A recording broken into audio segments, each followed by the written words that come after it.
950 The Fan, Rochester. Always live on the free Odyssey app. The Sports Bar with Danger and Battaglia. What a tough spot for the Bills, right? Buffalo's now got to travel across the pond. They got to get adjusted to the British time while the Jags are already out there. I'm relying heavily on our sports science department and our training staff, and they've done a ton of research into making sure we're going about it the right way here. I think all signs are pointing in a positive direction for Von Miller. I'm not sure we'll see him this week against Jacksonville. I am happy to be back. I'm happy to be around my teammates. And then, oh, by the way, Josh Allen should be the favorite for MVP right now. Not really, no. It's Stephon Diggs, man, and he should have gotten Player of the Week this week, so that's all I'm saying. Go Bills. It's my quarterback. Mike Danger. You're not hearing anybody talk about just how good Josh Allen actually is. He's elite right now in the NFL. Gene Battaglia. What we're talking about here is Josh Allen. And we say it's a week-to-week league. That applies to takes here too, Danger. The take that Josh Allen is really, really good is just not as interesting to people outside Western New York. We just have to deal with that. 95.7 FM and AM 950 The Fan, Rochester. Another glorious afternoon of fantastic sports talk in the Flower City. Welcome on into the Sports Bar. It's Danger and Battaglia. And glad you're with us and listening along however you may be doing so. We summer best in the free-to-download Odyssey app. You can hear us locally at 95.7 FM, AM 950. Our stream at The Fan Rochester, on YouTube, on Twitch, and even on your smart device when you ask it to play 95.7 The Fan. I'm Danger. What's up, Gene? I wish we were outside today, man. This would have been a great day to do like an outdoor broadcast somewhere. We didn't plan this out. Well, nobody can plan out on October 5th that you're going to have an 85-degree day. I mean, you woke up this morning and it felt a little bit like fall earlier today, but then you also had that feeling like, oh no, it's going to get hot later today. And this might be it, right? Like, it's supposed to rain tomorrow. We're supposed to get some showers tomorrow, and then all of a sudden it's gonna feel like, and then that will be that. It'll feel like October. We'll get one windy day. All the leaves will be sweat off the trees in one day, and they'll blow all over the place. And then it will actually feel like fall. I have a rare Saturday off where I'm actually going to go. See my daughter and the executive producer and I watch her run. They're down at Houghton this week, and then all the wines, a little wine country coming up on Saturday. I know the executive producer appreciates that when you can take her out for all the wines. That'll be good. That's a good little Saturday you got planned. That dates back to what, month number 2 of the show in 2016, where she was. Oh, don't worry. Hey, Dangers! As you can see from our Facebook photo, that we're enjoying all the wines of the Keuka Lake region, and we've invested lots of money in the wines, having a great time, and awesome that Gene has the day off. And one today, Cleveland or Dallas? Oh no, Dallas. Yeah. That's us keeping receipts in the sports bar. We remember the executive producer keep everything. Enjoying all the wines at Keuka Lake. Here's what's on tap in the sports bar today. It's brought to you by Three Heads Brewing. On tap at Three Heads Brewing, Rocktoberfest Lager Malty Sweet. It is such a treat. Great for this time of year. Get it before it's gone. Get to Three Heads Brewing on Atlantic Avenue today. Yeah, Andy Barron's normally at 325. We had to move it today, so Andy's going to be at 425. Now, the good thing here is, Danger, is anybody sweating what they're putting in the lineup tonight? No. Hopefully you're not really sweating anything with the Bears and the Commanders, but when it comes to other fantasy decisions for the week, Andy Barron's Yahoo Fantasy at 425. You know, Justin Fields did have his best fantasy performance of the season just last week. I wonder if you trust him enough to start him tonight, you coward. And I'm saying that to anybody who owns Justin Fields. In a super flex? He'd be your QB2? It's a pretty high ceiling with Justin Fields, buddy. That's a pretty high ceiling. If he goes off, if he has the kind of game that he can have. It also could go terribly wrong. I guess that's a lot of your QB2 that you could do much worse as a QB2. Well, let's see what Andy has to say when he joins us coming up here later on this afternoon at 4:25. Later this hour, Mia O'Brien from 1010XL in Jacksonville makes her inaugural visit into the sports bar. Isn't that the best name for a radio station other than the Fan Rochester? 1010XL. We had my first ever radio station that I worked at, XL 93. in Grand Forks, North Dakota. XL 93. Just, little attitude. XL. What is the sports radio station out of Cincinnati? I would always pick up the big one. They just call themselves the big one. Yeah. Screw the fan. We need to become the giant dong. That's our new moniker. The giant dong. We are the giant dong. Yeah, we'll be the fan. That's probably more appropriate. Anyways, Mia will be joining us. And yes, being in Jacksonville, I'm sure she has some thoughts and some takes as the Bills prepare to take on the Jaguars early Sunday morning in London. Mia O'Brien of 1010XL in Jacksonville will be stopping by. She's the co-host of XL Prime Time. Stopping by the sports bar just a little bit more than 20 minutes from now. Yeah, and she also is an Ithaca grad. So I think she kind of gets... She might understand Bill's Mafia. Yeah, exactly. I think that's like right on the fringe. Like Syracuse, and you go down south, really, you're kind of more into Jets Giants territory, but you're exposed to it. So she knows, what this game means to everybody. Well, I guess, are you a true New Yorker, New York State resident? You should be a Bills fan. Let's just face it, right? Yeah. I mean, the only football team in New York State is the Buffalo Bills. So if you live in the state of New York, Ithaca included, yeah, you should absolutely be aware and support what happens with the Buffalo Bills. Funny how every downstater I know doesn't really subscribe to that kind of notion. Though. Yeah, they don't really. Weird, right? Yeah, they don't really. They don't like that. We have time for your calls this afternoon. You can join us anytime at 866-4FAN, 585-866-4326. As today, the Bills getting into practice. And tonight, the Bills jumping on a plane. Which, I think this is interesting, right? They practiced in Buffalo today. Yes, they have a game, 9:30 Eastern time in London. And what they're doing, Danger, is it's 8:30 tonight, and then charter, which is nice, charter from Buffalo all the way to London, arriving in, and it'll be like 8:30 a.m., London time when they go over. So they have a full day on Friday in London. Right. So literally it's a red eye. And you heard Sean McDermott talk about the sports science department and everything else. And this is where science and logic don't add up in my mind because, sure, this is great if you can sleep on the plane.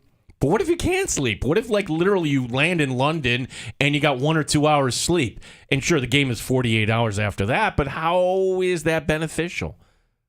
Maybe I'm just kind of wrong here in thinking that I'm just drawing from my own experiences flying coach.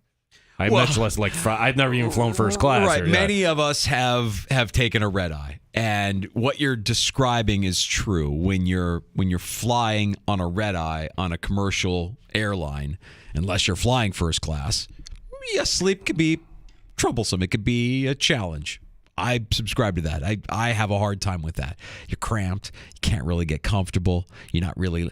I have a feeling the Bills will be traveling in a much. If they're taking a charter, I have a feeling that there'll be plenty of space. That they'll be spaced out to the point where that flight, as long as it is, they should be able to get a few winks. And hopefully have, and maybe, we don't know what their itinerary is when they get there, but maybe you work in a little power nap as part of your itinerary on Friday. We do know their itinerary. Their itinerary is they land at 8:30. They're on the practice field at 1:30 London time.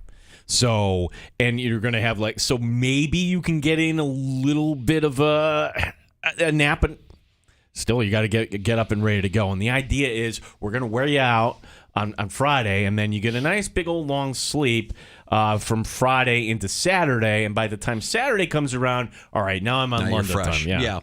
Well, it'll be exciting. There's a few players that have experienced this before, one of them being practice squad linebacker A.J. Klein, who talked about banking sleep. It's harder to bank sleep and get to sleep earlier because most guys are probably up till 10:30, 11 o'clock at night, just like most people.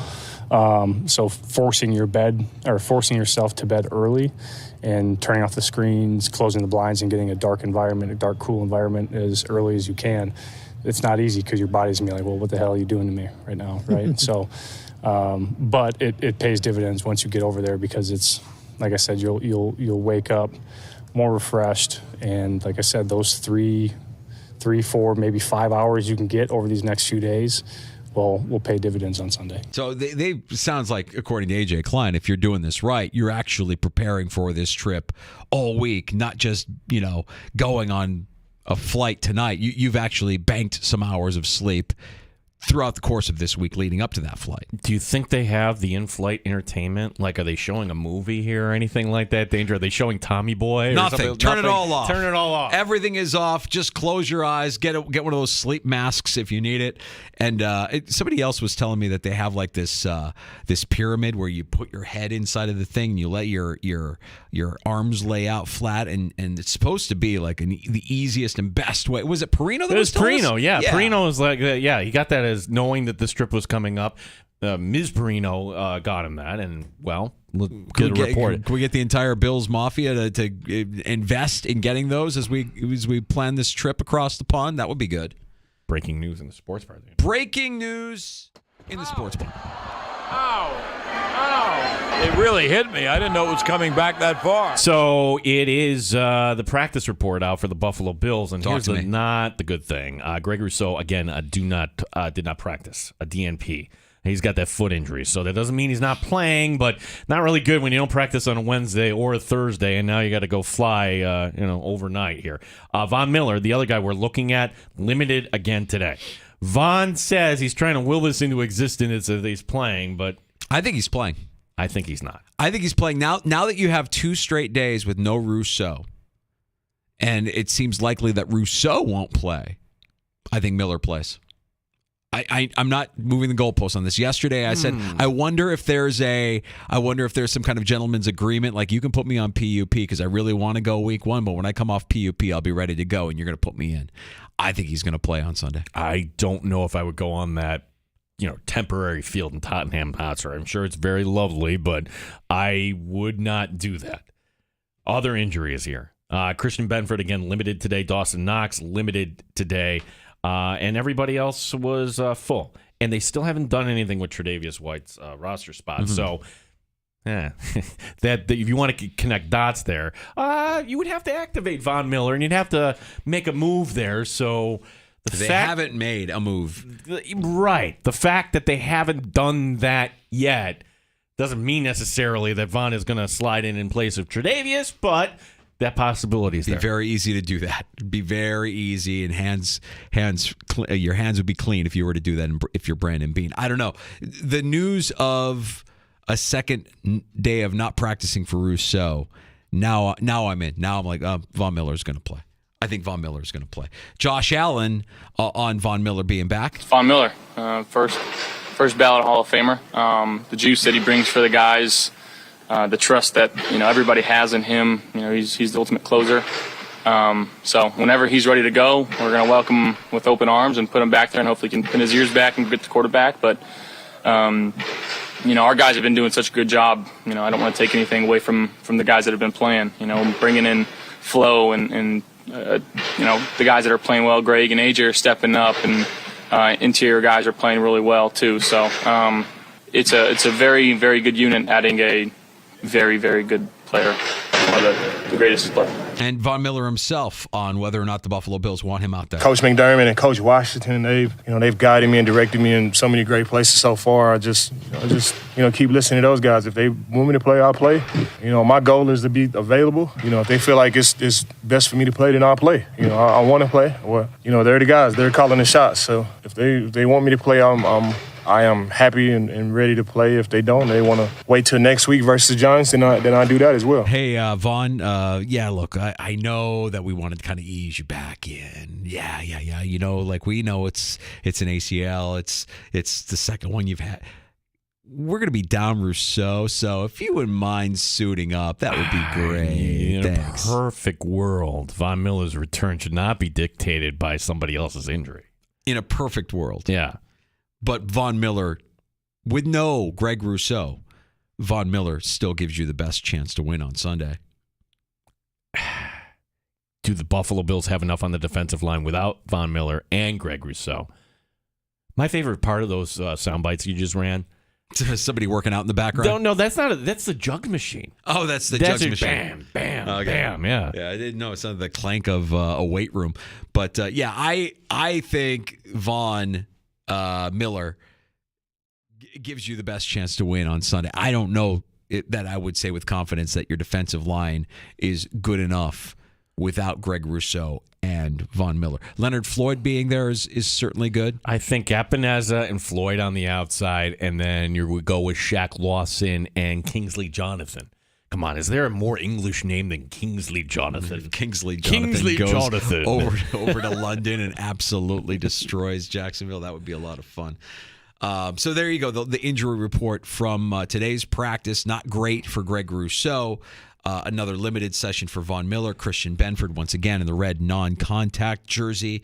And Dawson Knox returning, albeit in a limited fashion for the Buffalo Bills. Otherwise, the team getting healthier and jumping on a plane later tonight to head to jolly old England. Yeah. Not on tonight. Baseball. No one cares when they're right. I told you Arizona would wrap it up. Yeah, you're right. But I also predicted that the Rangers would win that series and that the Phillies would have a no-run first inning. And the Twins, I did all right last night. Last night was pretty good. Just fine. I did overall. Okay. I'll take it. Yes, now, you did. My theory is why would you have Major League Baseball tonight? There's only one game tonight that anybody should be paying attention to and worrying about. The Chicago Bears and the Washington Commanders on Prime. Gino, what more drama could you ask for than win this game or your ass is fired? I think that's what's going on with Matt Eberflus. I honestly think if the Bears lose tonight, hit the bricks, pal, you're going out. It's over for you. They should have hit the bricks, pal, and beat it because you are going out. Instead of like a Manning cast, they should have some Chicago version of like a Manning cast. Like if you had Bill Schwersky, if you want that, find me and my buddy Tony tonight. We'll be out watching the game together at a bar, eating really, really bad food, and just drinking our faces off in misery as the game goes the way we think it's going to go. It's going to be sloppy. It's going to be sloppy.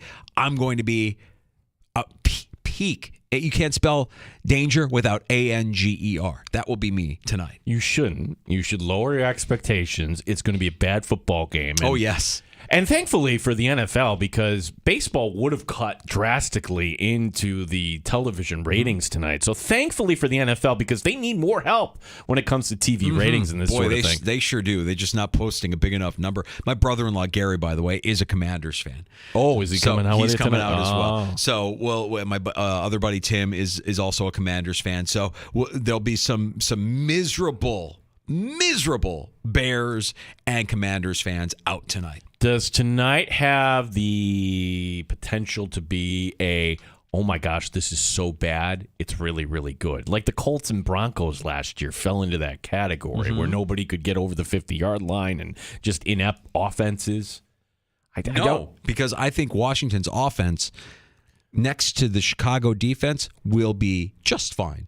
They will be able to do what they need to do. They won't look dysfunctional. No, Sam Howell can hold on to the ball as long as he wants back there. Yeah. There is no pass rush. He will have all day. He will be able to find his receivers wide open, plenty of separation. There will not be an issue for the Washington Commanders offense. So can we skip to the end of the story here with the Bears? Because I don't know if Eberflus gets fired tonight, but I'm guessing he doesn't keep his job at some point. He's gone. Well, do they allow Ryan Poles to pick the next head coach? No, I think he's gone too, unfortunately. I think you start over. I think the only person that you keep, if you're the McCaskies, if you're the Bears organization, the only person you keep is the guy that really is the most important person in the organization. It's not Justin Fields. It's not the head coach. It's the guy that's trying to get you a deal on a new stadium. It's Kevin Warren, the big guy that you brought in from Big Ten, the big guy that you brought who has a history of building stadiums, did so in Minnesota before he was the Big Ten commissioner. You bring in that guy to be your president, that's the only guy that's safe. Does he oversee football operations, or is he just strictly there to get the president? Stadium? Yeah, he's president. So ultimately, it's going to be on him, and he'll be the one that says, "Get out, hit the bricks. You guys are gone." I hate it for Ryan Poles because I want to see him succeed as Section 5 guy. But look, all you really need to know, like when I say this to you and remind you that this happened, it tells you all you need to know. Chase Claypool for a second-round pick. That happened. Oh. The Steelers turned Chase Claypool into Joey Porter Jr., which was essentially a first-round pick. It was like the 33rd pick. The 32nd pick in the draft because Miami didn't have a pick. Right. So it was essentially a first-round pick for Chase Claypool. That's really all you need to know. That mistake alone is a fireable offense. And that's before you talk about all the other garbage that's going on with this team. Yeah, last night when we got off the air, Hot Take Hickey, who was in for Zach Gelb, was beating the drum about the Bears trading Justin Fields. Yeah, trade him right now. Why? Why keep him around? He's not going to be your quarterback of the future. You can get something of value in return right now. Actually, that's an interesting take. Yeah, right now. Trade him. Get rid of him before the trade deadline. You're not going anywhere this season. Your best course of action, embrace the tank. Embrace the tank and go for Caleb Williams. If Caleb Williams is the can't-miss guy that everybody says he is, you marry him with your new head coach and your new GM. You can't screw that up. Well, they're the Bears. They could.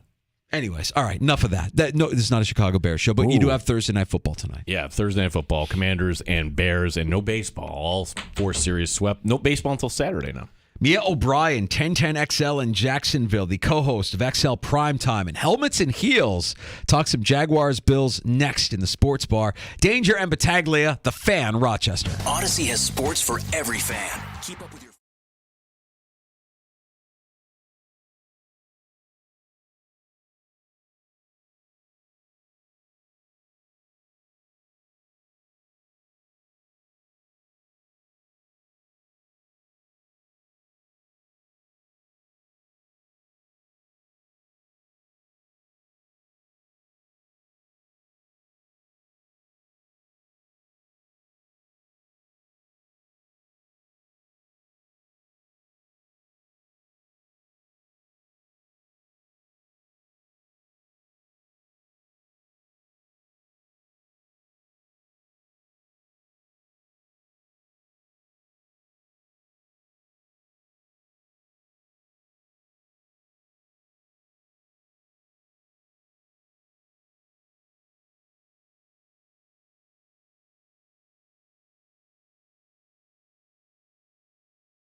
update. Practice wrapping up today for the Buffalo Bills, and now the charter flight to London. It's a red-eye. Greg Rousseau, defensive lineman, again not practicing today.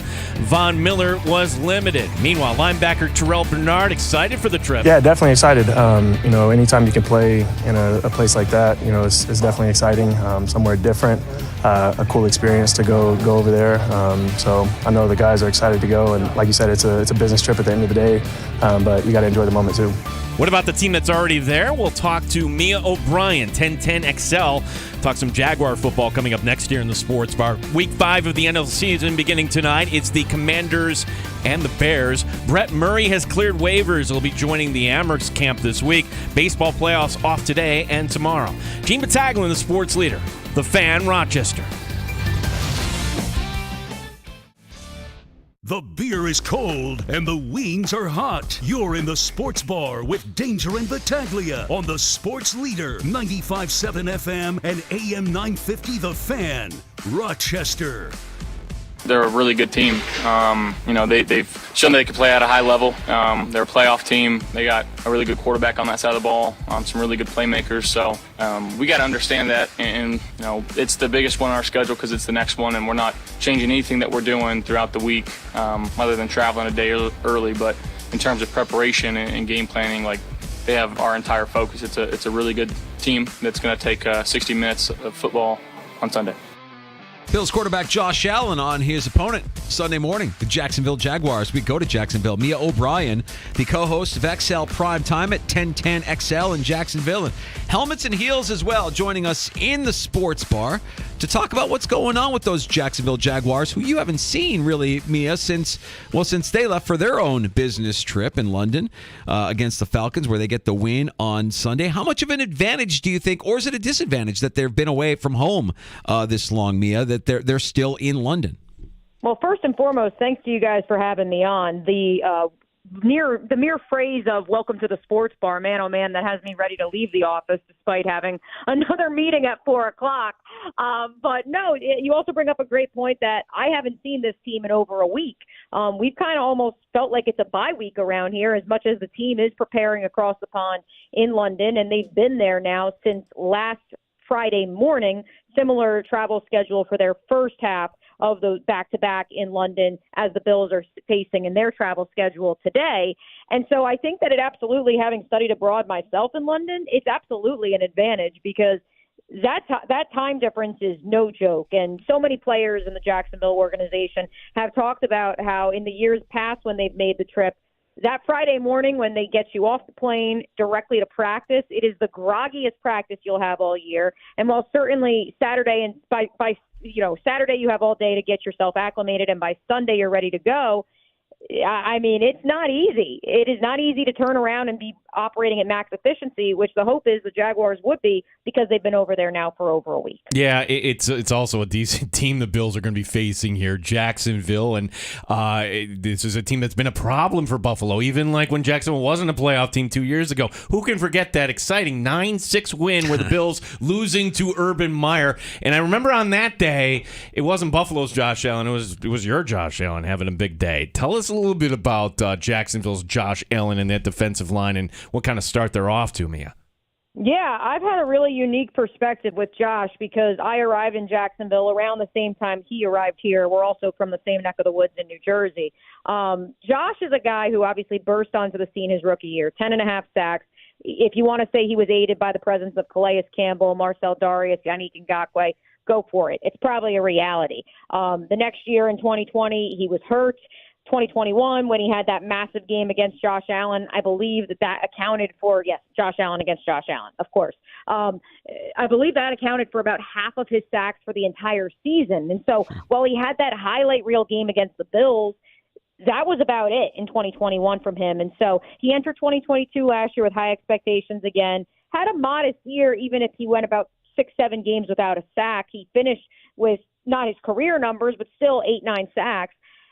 There was still, though, more in the tank, if you ask Jaguar fans, from Josh Allen that they wanted to see. And Trent Baalke in the front office agreed because they haven't extended him. He is playing on the 5th-year option. This is a contract year. For the first time in 4 years, he is not the captain on this team, or at least the designated captain. I'm sure he'll serve as a game day captain at some point, but he understands that this is a statement year for him, and while he doesn't want to talk about it, the reality is that if he doesn't produce consistently, the key word being consistently, then he's probably not going to be here for the long haul. And when you have 3 sacks week 1, no sacks week 2, week 3, 3 sacks again week 4, now it's time to really put your money where your mouth is and see if he can produce back-to-back successful games. Mia, Gene mentioned that the last time these two teams played, and it was the last win, I want to say, in Urban Meyer's tenure. The last win Urban Meyer has had as a coach was against the Buffalo Bills. I bring it up because Doug Peterson feels like an instant, immediate upgrade. We saw it last year, guiding the team to the playoffs. Talk a little bit about how the culture in Jacksonville has changed with the departure of Meyer and with the infusion of Doug Peterson. Yeah, if you ask Urban, if they had just kept him around, that was a turning point. They were going to get this thing turned. I heard about it multiple times in his now year plus back on the Fox set, but I digress. Doug is as professional comes. It has been, I can't even begin to describe the biggest breath of fresh air, and that's with all due respect to old friend alert, Doug Marrone as well, who people enjoyed here in Jacksonville, but by the end of it, similar to Buffalo, I'm sure, they were sick and tired of the George O'Leary stories and not really answering the question at hand. And so this has been a complete 180 where Doug Peterson, he tells you what he believes. He's not hiding anything, and even if he is, he's tongue-in-cheek about it to the point where you can read between the lines. And I think this team, the reason they went on the run they did that last 8-9 game stretch at the end of last year is because Doug was the same person, and that's something that every member of the locker room that I have spoken to has said. When they lost 5 games in a row, when they beat the Chargers by 20, when they lost to the Eagles in a hurricane, through that whole first 10-game stretch of the season, Doug was the same guy in the locker room afterwards. And he continued to reiterate when they lost 5 straight one-possession games, just keep pounding the rock. Just keep chipping away. It is going to break eventually. And obviously, as we all know, the dam opened up and swelled over in what was one of the most magical seasons in Duval's history. Mia O'Brien, 1010XL, our guest here in the Sports Bar. Mia, there aren't too many quarterbacks in this league that could outduel Buffalo quarterback Josh Allen, but certainly Trevor Lawrence, I think, would fall into that category. What do you think Trevor needs to do, though, to get to that top echelon here? How would you kind of grade, or where is he at in his development here? Is he still on his rookie contract? Yes, he is still on his rookie contract, and it's only year 3. He was obviously essentially a rookie again last year after the debacle that was the Urban Meyer campaign. For me, I think Trevor is there. I think now it's a matter of everything coming together, which is weird to say when you literally brought back the same exact outfit from a season ago and added Calvin Ridley. But what you're seeing is an offense that is still feeling a little bit clunky. They're dead last in red zone conversions. They're last in third down conversions this season. And part of that is I think they're trying to do too much, and everybody's either trying to be a hero or, I hope I'm not speaking out of turn, trying to get a head coaching job next year. And so it's just unfortunate because Trevor is ready. And I think a lot of the blame has been placed upon the offensive line when in reality, you're seeing some receivers running wrong routes.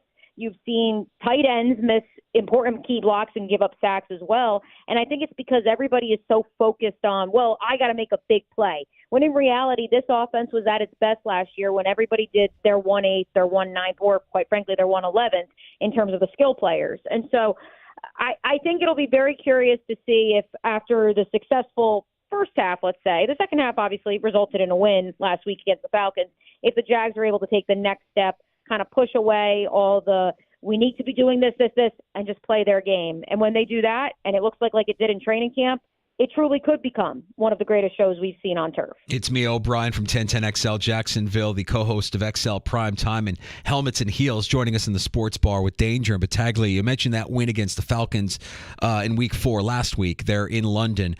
Looking at their 2-2 schedule, and everybody in the division is at 2-2. A couple of questions for you here, Mia. One, is the AFC South going to field 2 teams in the NFL postseason? Because it feels like it might.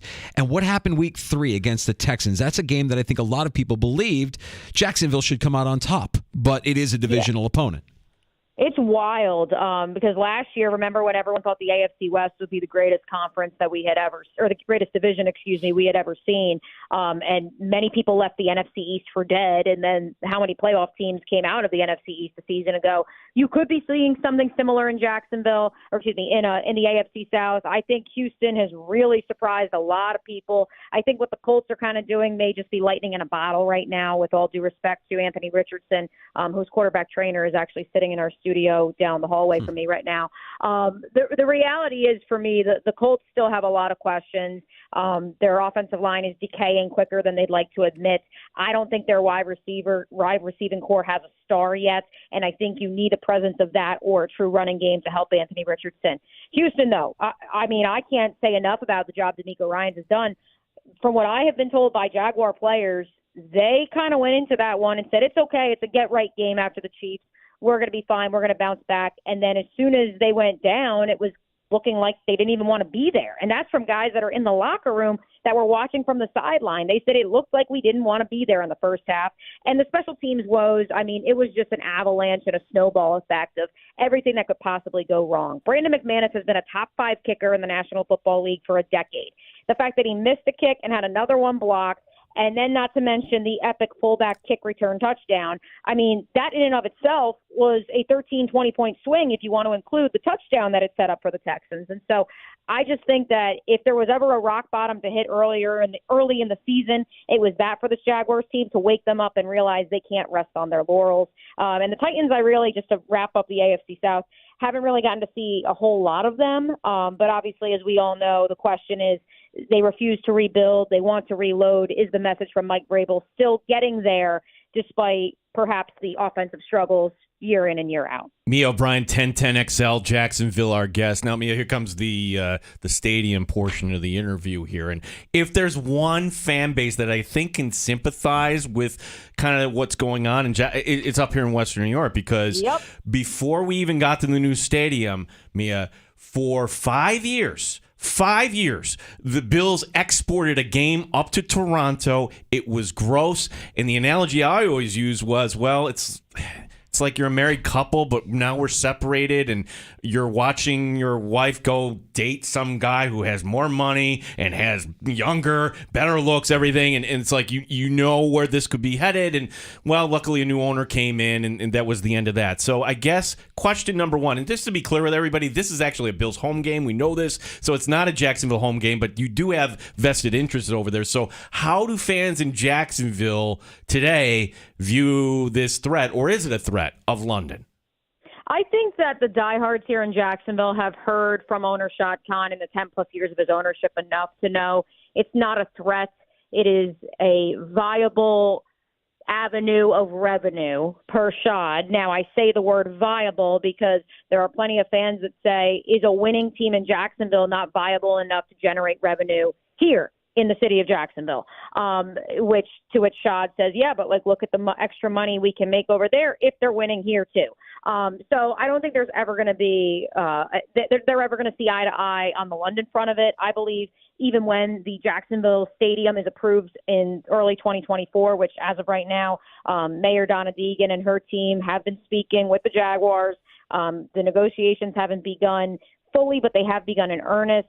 The reality is, if you don't have that team here, if you don't have the NFL in Jacksonville, you become Birmingham or Pensacola. Do you really want to become that? I think you're naive if you do. And so they will be keeping the team here. It's just a matter of getting that stadium. I think where Jaguar fans are going to be even more upset is you get that brand new shiny stadium akin to what's going to be going up in Buffalo, and then you still are exporting a game each and every year. I think a lot of that has to do with Shad's interest overseas. I could see a world where, because the Jaguar Stadium is being renovated, they play 2, God forbid, 3 games during the 2-year renovation across the pond. But then the concession is they don't play over there for 3 to 4 years. And then they go back to playing every year, and Jags fans will be outraged. But unfortunately, he's the owner. And these are the same fans that are saying they want him to pay for the stadium here in Jacksonville in full. So you'll never have it perfect, but at least you can have a team here and hopefully only lose a handful of games over a young fan generation as opposed to 1 to 2 each and every season. Mia, we also know that billionaires lie. They lie all the time. So walk with me in a world where Jacksonville actually is one of 4 teams that now make up a European division of the NFL. I'm sure you've discussed it as a possibility because it is the NFL and they kind of do whatever they want whenever they want. Who are the other 3 teams in this scenario? You have another London team, and then you create expansion. You have 2 teams in Germany and 2 teams in London. Okay, that's interesting. No, we honestly don't talk about that, to be quite frank. And I can say that as someone who, once upon a time as an Ithaca College student, made the terrible decision to tweet about the Jacksonville Jaguars moving to London, and their fans came for me in droves. I should have known then that I would end up going to work there 5 years later. And so, yeah, it's a topic that isn't even discussed. That's not up for discussion. Sure, you'll hear, an old boy at the local bar, for what it's worth, come up to you. We were at a show 2 weeks ago, and I had some elder gentleman come up to me and say it, and I just looked at him and said, my guy, that's my livelihood. I'm not answering that. And all the intelligent people that I speak with at the stadium don't talk in those terms, and so I don't think we can really have that conversation until stadium negotiations were to fall apart, which obviously the hope is they won't. It was so complicated up here, Mia, and it was just kind of weird how really I thought there would be more public. Like, wait, we're paying for all this? No, there wasn't. It was credit to the Bills for doing this, but not to bore you with New York State politics, but you had the state, you had the county. Yeah, you had the state, you had the county. Does the state of Florida get involved in this in any way, or is it just the city of Jacksonville? That's the problem. Is so for whatever the reason, the state of Florida cannot be involved because Jacksonville is basically comprised of Duval County. Like all of Duval County is Jacksonville, and so because of that, it falls entirely on the city and the county taxpayers.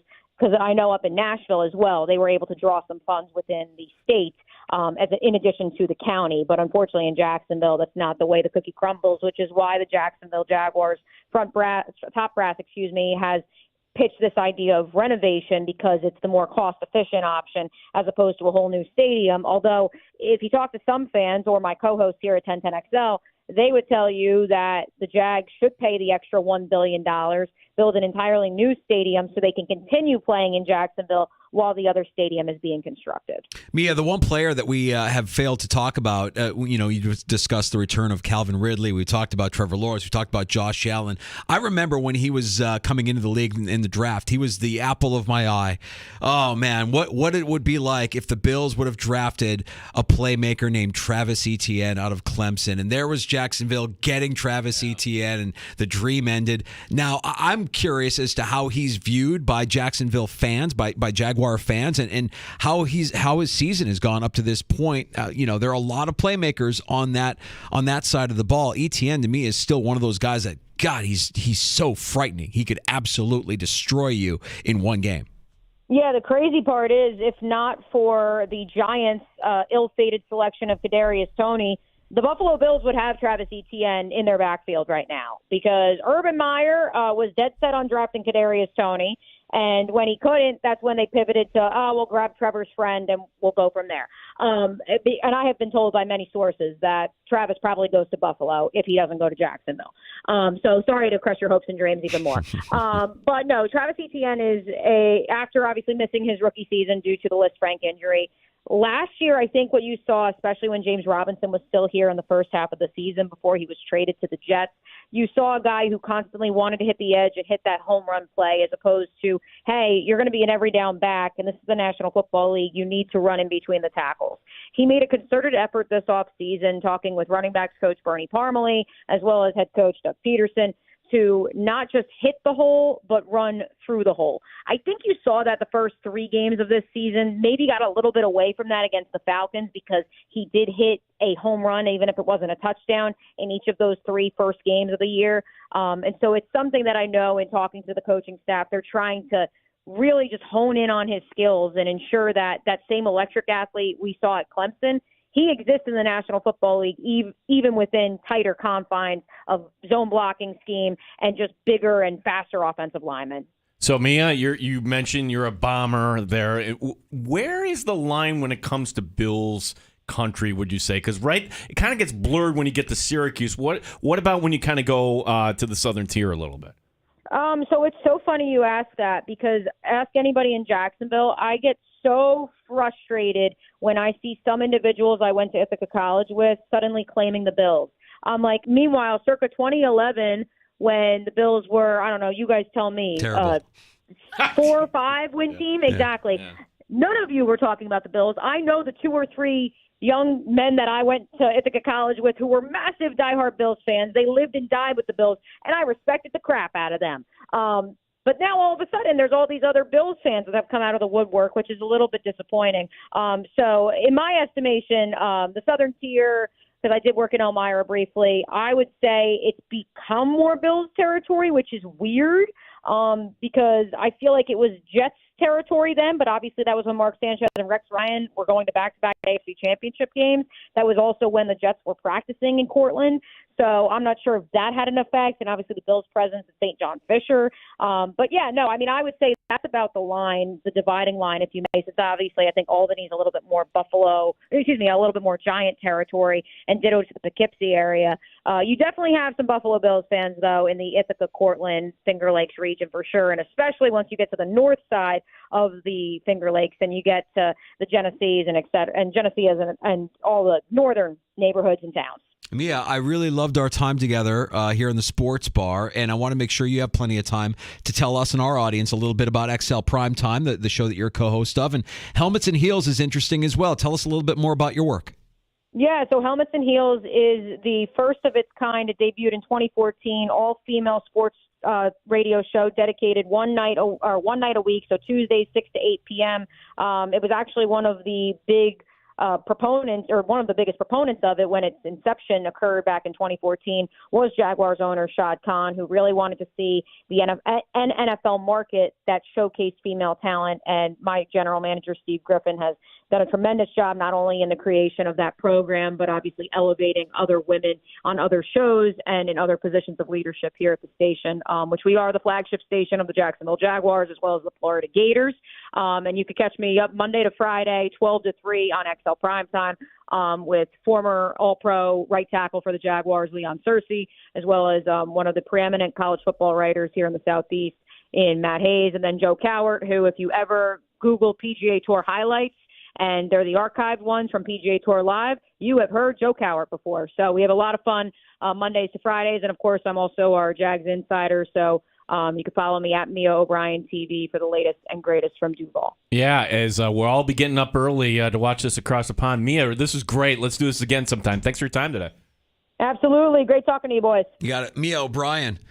1010XL in Jacksonville joining us here in the Sports Bar. Yeah, I'm smashing that follow button right now for Mia. That's she's great. That was fantastic. And now we know a little bit more about Jacksonville, what's going on there. Didn't know that ETN pick came down to the Giants. Kadarius Toney. Yeah, to the Giants being the Giants being dysfunctional, taking Kadarius Toney. Oh my gosh! But think about that. That's they could have had Justin Jefferson. You forget about Jacksonville that. wanted. Jacksonville wanted Kadarius Toney. That's Urban Meyer just drafting like you or I would. Yeah, just like I know more. That's a Gator. He's got to be good. Hey, let's get that guy. The Bills would have had ETN. We weren't wrong. The Bills would have had ETN. Wow, the what ifs that could have happened. I know. No, but actually, that was the draft. The Bills ended up with Greg Rousseau. Yeah. I think it all worked out just fine. It did. It sure did, Gino. Let's hope that Rousseau can. Well, he's in the news today for, unfortunately, missing practice again. That foot, is it foot or toe? It's a foot. The foot injury. Hope it's nothing serious, but he's a DNP for the second straight day, which puts his availability for Sunday morning in question. Does that mean Von Miller gets the nod? We'll continue to discuss here in the Sports Bar. Take a break here and come back. We'll have some takes on tap. Yeah, it was in this time yesterday that it's very rarely that we say things here on the show, and I'm not apologizing, but management pulled me in. Oh, you got called to the principal's office. Yeah, like, you really don't want to be doing that. Because management doesn't listen to our show. How did that happen? I don't know. No? Oh, well, I do know, but I'm not going to say. Oh, okay. Let me guess. Yeah. I bet you there was somebody. This is my favorite kind of listener. My favorite listener, and I'm being very sarcastic, is, hey, I just thought you should know That guy. That guy. I just thought you should know Guy. What a hero. It's what not an absolute hero. Just not that guy. That just in life, you don't want to be that person. Right. Yeah, they're like, hey, just so you know. Yeah, just a hero. Wow. How magnanimous. All right, so Gino is going to tell us about his getting pulled into the principal's office Well, today. actually, that's all I'm going to say. Oh, that's it? If you want, like, what did he say? Look, I'm not telling you, like, go back. It's out there. That's the thing now with audio and the Odyssey app. You can go back and listen. It was about this time yesterday. Yeah, and you I labeled it out. on the podcast. It's pretty simple to figure it out. When it's labeled Gene Dines in Filth, you can probably check that out for free in the Odyssey app. That was hour 2 of yesterday's show. I didn't realize you labeled it like that. Yeah. Gene Dines in Filth. Von Miller returns to practice. That's what you get with the sports bar. We paint with a broad brush here in the sports bar. The depth and the breadth of the sports bar. That's absolutely right. So we'll have some takes on tap next in the sports bar. Danger and Battaglia. I'll drink to that is on the way on the Fan. Get ready to start the NFL week off tonight. Mike Danger for FanDuel Sportsbook. It's the official partner of 95.7 The Fan. Right now, all customers get a no-sweat same-game parlay for Thursday night football. Just place a 3-leg same-game parlay on this week's game between the Bears and the Commanders. You'll get bonus bets back if you don't win. NFL same-game parlays are the perfect way to combine your bets for a chance at a bigger payday. Build your own or choose from the popular same-game parlays pre-built for you in FanDuel's top-rated sportsbook app. Visit FanDuel.com/Mike, M-I-K-E, so you don't miss out on your chance to get a no-sweat same-game parlay on America's #1 sportsbook. FanDuel, an official sports betting partner of the NFL. 21 plus and physically present in New York. Refund issued is non-withdrawable bonus bets that expire 7 days after receipt. Max refund $5 unless otherwise specified. Restrictions apply. See terms at sportsbook.fanduel.com. For help with a gambling problem, call 1-877-8-HOPE-NY or text HOPE-NY 467-369. Odyssey has sports for every fan. Keep up with your favorite teams from across the country.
Rochester Sports Update. Practice in the books for the Buffalo Bills today, and coming up tonight, 8:30 or so, they get on the charter flight to London. It's a red-eye. Practice notes from today. Greg Rousseau, again, not practicing. Von Miller was limited.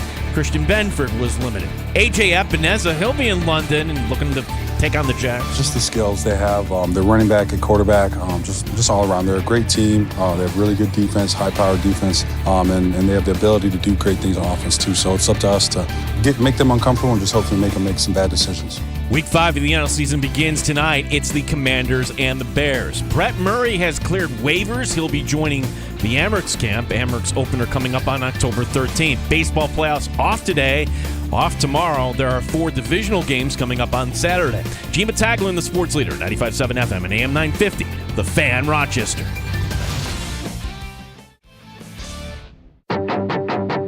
The Sports Bar with Danger and Battaglia. What a tough spot for the Bills, right? Buffalo's now got to travel across the pond. They got to get adjusted to the British time while the Jags are already out there. I'm relying heavily on our sports science department and our training staff, and they've done a ton of research into making sure we're going about it the right way here. I think all signs are pointing in a positive direction for Von Miller. I'm not sure we'll see him this week against Jacksonville. I am happy to be back. I'm happy to be around my teammates. And then, oh, by the way, Josh Allen should be the favorite for MVP right now. Not really. No, it's Stephon Diggs, man, and he should have gotten Player of the Week this week. So that's all I'm saying. Go Bills. It's my quarterback. Mike Danger. You're not hearing anybody talk about just how good Josh Allen actually is. He's elite right now in the NFL. Gene Battaglia. What we're talking about here is Josh Allen. And when we say it's a week-to-week league, that applies to takes here too, Danger. The take that Josh Allen is really, really good is just not as interesting to people outside Western New York. We just have to deal with that. 95.7 FM and AM 950 The Fan, Rochester. So many ways for you to join us in the sports bar. We've got the video stream up at The Fan Rochester on YouTube and Twitch. You can engage with us on Elon's Twitter. That's X at The Fan Rochester. Tony hitting us up every day at 3 p.m. I scream several different combination phrases at Siri to get her to play your show. Can you tweet the official ask at me? All right, so just ask your smart device to play 95.7 The Fan. That should do it. That should get us on your smart device. Play 95.7 The Fan. Done. And now you've got, hopefully that works for you, Tony. And if not, well, F me. You should be able to, that should be the thing that makes it work. It works every time I try it. I've heard others say that it works every time they try it.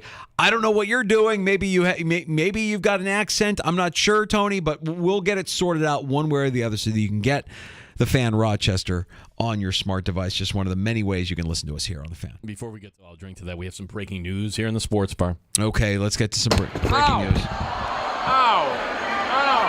It really hit me. I didn't know it was coming back that far. Did you see this, Danger? The Bears are making a release.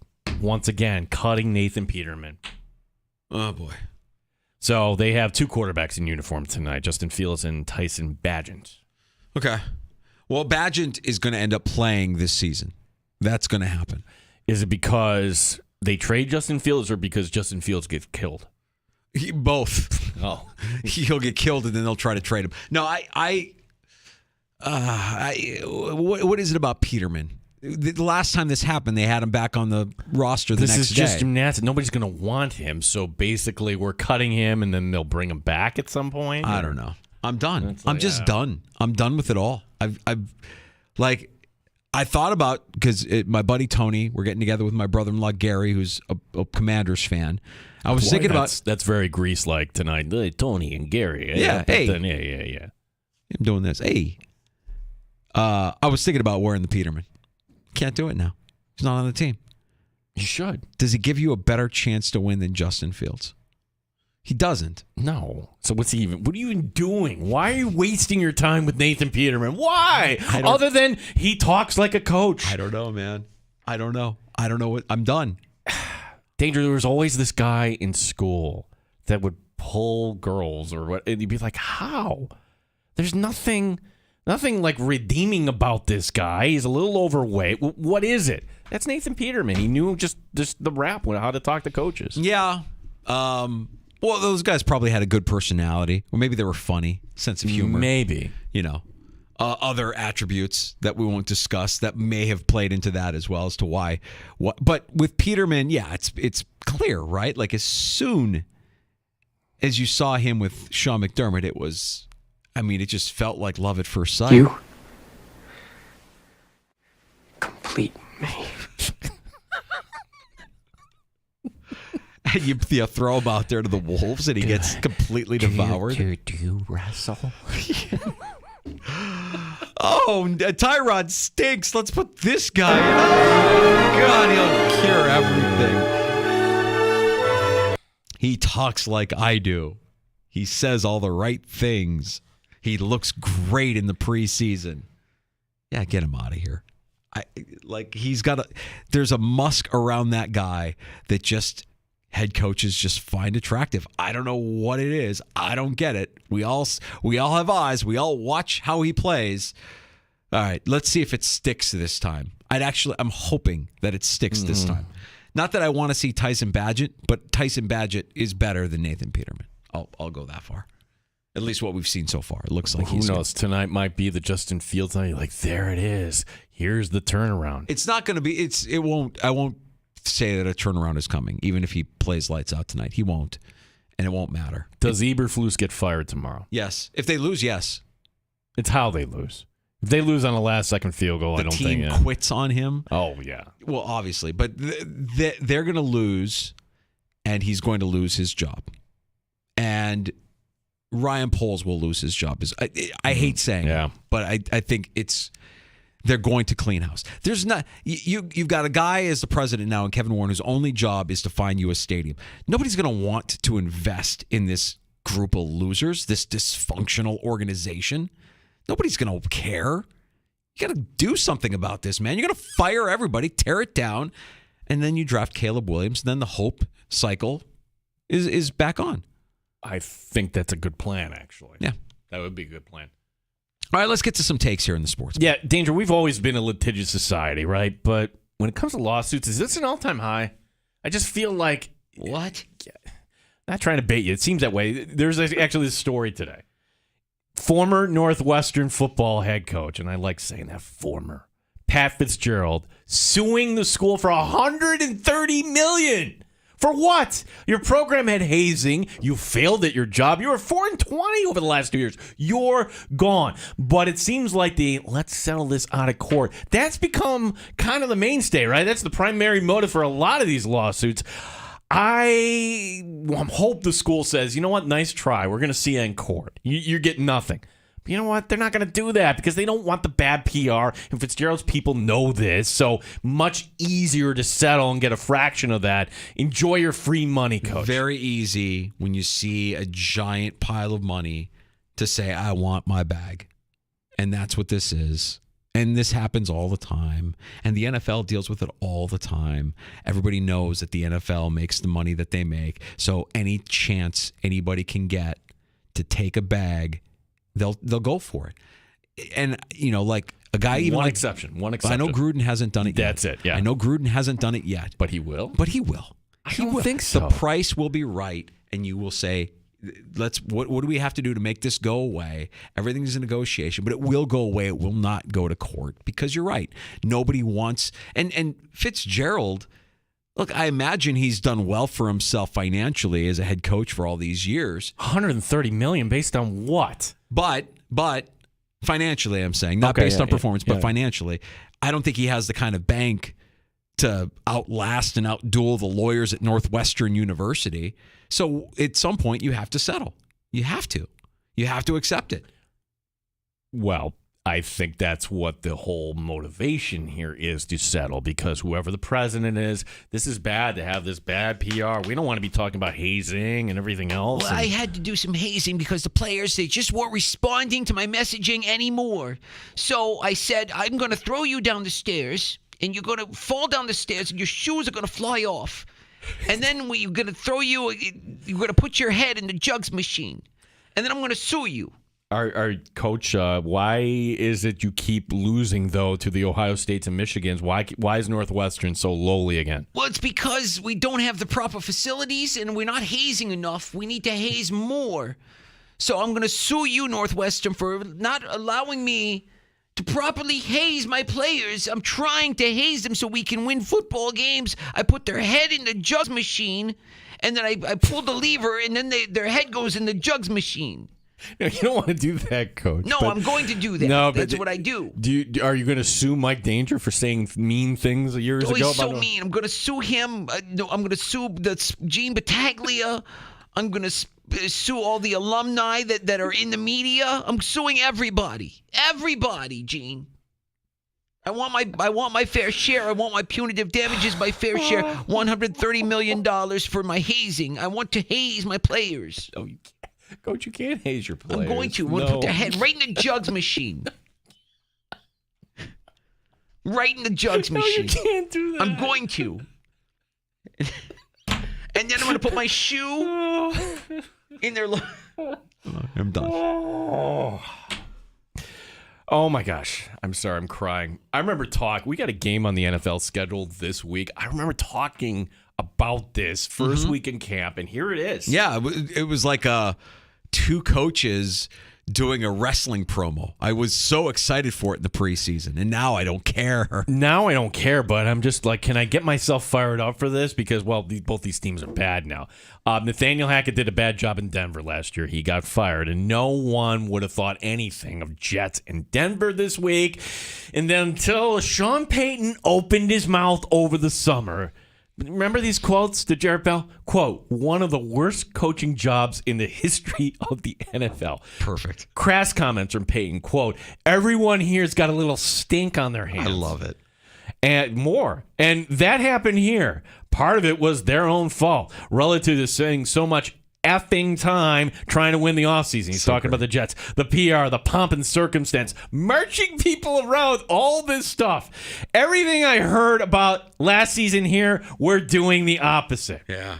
I mean, that is like the all-time coach-on-coach take, right? Yeah. No, it's a wrestling promo. It's Hogan, you know, if you want a piece of me, you're going to have to come and get me. You know, if you want to be the best, you got to beat the best. You can't.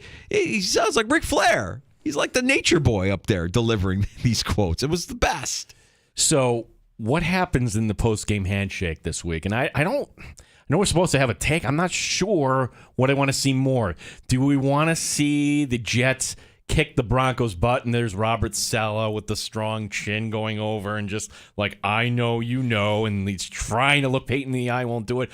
Or is it the ass-eating grin on Sean Payton's face when he walks across? It's Peyton. I think the Broncos win. It's in Denver, right? Yeah. Yeah, I think the Broncos are winning this game. Look, I'm sorry, Jets fans. You're taking all of these moral victories away from a game that you still lost. You still lost, and maybe Zach Wilson is playing better, and maybe there's more trust between Wilson and Hackett. I think it's Peyton. I think it's Peyton imposing his will and saying, standing behind his words. You don't say the things that he said unless you know something that you're like, I'm untouchable. You can't do. There's nothing you can do that's going to make us lose to you. We'll see. But I'd say it's Peyton on that one. I'll go with Denver. Okay. Some of the best coach-on-coach crime that I think we've ever seen. Remember there was the one with Jim Harbaugh and was it Harbaugh and Schwartz, the post-game handshake? Yeah, where like Harbaugh went up and like, hey, atta-buddy, and Schwartz at home. Got really upset. And everybody in Detroit just ate that up. Like, what are you doing? Yeah, that was, I think I dubbed that one in Urban Dictionary, the Harbaugh handshake. I'm going to give you another one. Tom Coughlin and the Buccaneers coach at that time, the Rutgers guy. Oh, Schiano. Remember Schiano at the end, it's kneel down time, and Schiano is instructing his defensive lineman to try to jump the count, and there's this contact after, and Coughlin did the power move. He did I'm going to shake your hand, but I'm not letting go of your hand until you listen to me. Listen. I'm going to put my finger right up in your face. Yeah, that's good. I don't know that we'll see anything like that. I'm sure everything will be cordial in front of cameras, but yeah, that's going to be a tough one for the Jets at playing at altitude. Yeah, Buddy Ryan back in the Eagles too. I'm sure there's like stuff you could pull up with him. But and you Jimmy, didn't even have to worry about it. Like Kevin Gilbride and Buddy Ryan. Remember when they were on the same coaching staff? Gosh, yeah. They were on the same coaching staff, and he slugged a guy. It's fantastic. Yeah, that's some good stuff from Sean Payton. He had to, of course, backtrack and take it. Come on. We know how you feel. You don't have to apologize. We get it. We know what's in your heart. You get it. Hackett was terrible. Perfect. Some of the worst coaching jobs in the history of the NFL. Fantastic. We got the Bills injury report just a couple hours ago, Gino. Yeah, so the downer here is, and again, we don't know for sure about the status for Sunday, but today we can tell you that Greg Rousseau once again did not practice with a foot injury. Von Miller still not activated. They're saying he went through a limited practice, so it's not exactly pointing in the direction that he'll be activated. Danger, you seem to think that you could connect the dots there. If Rousseau isn't there, let's put Von Miller, and I hope you don't marry these two issues together, meaning Von Miller comes back when he's ready, end of story. It's not Von Miller, we really could use him because Greg Rousseau is out this Von Miller earlier on wanting to play in London. I've been in London multiple times. I have not played football in London. It's always been in the off season, just as a leisure, type of experience. But I'm excited to get in front of the English and play American football, man. I'm excited. They have great fans out there, and I'm excited to play a American football game in front of the home fans there. So my family will be there. I know the crowd and the fans will be crazy. It's sold out. Every single football game that they have there is sold out. So I'm looking forward to it, man. I'm looking forward to playing in front of the English. Sounds like he's going to play. That's Von, though. Sounds like he's going to play. He's Mr. Positivity. He's rainbow and sunshine, Von. I think it'd be good for the brand if he played in London and had a really, really good game. It's good for your brand if you're international. Von Miller wants to expand the brand. You got to play well in London. Oh, yeah, the big smile of Von there, and just can he make a play? Yeah. He becomes every Englishman's favorite NFL player because he shows up and he sacks Trevor Lawrence 3 times. Can you imagine if that actually happened out of the clear blue? Are the Bills slow playing this? Because who's to say that? What's the definition of limited? What, he took a couple reps off? Okay, he's limited. Maybe the Bills are just kind of slow playing this, and he's going to be ready to go. And kind of this fuels your argument.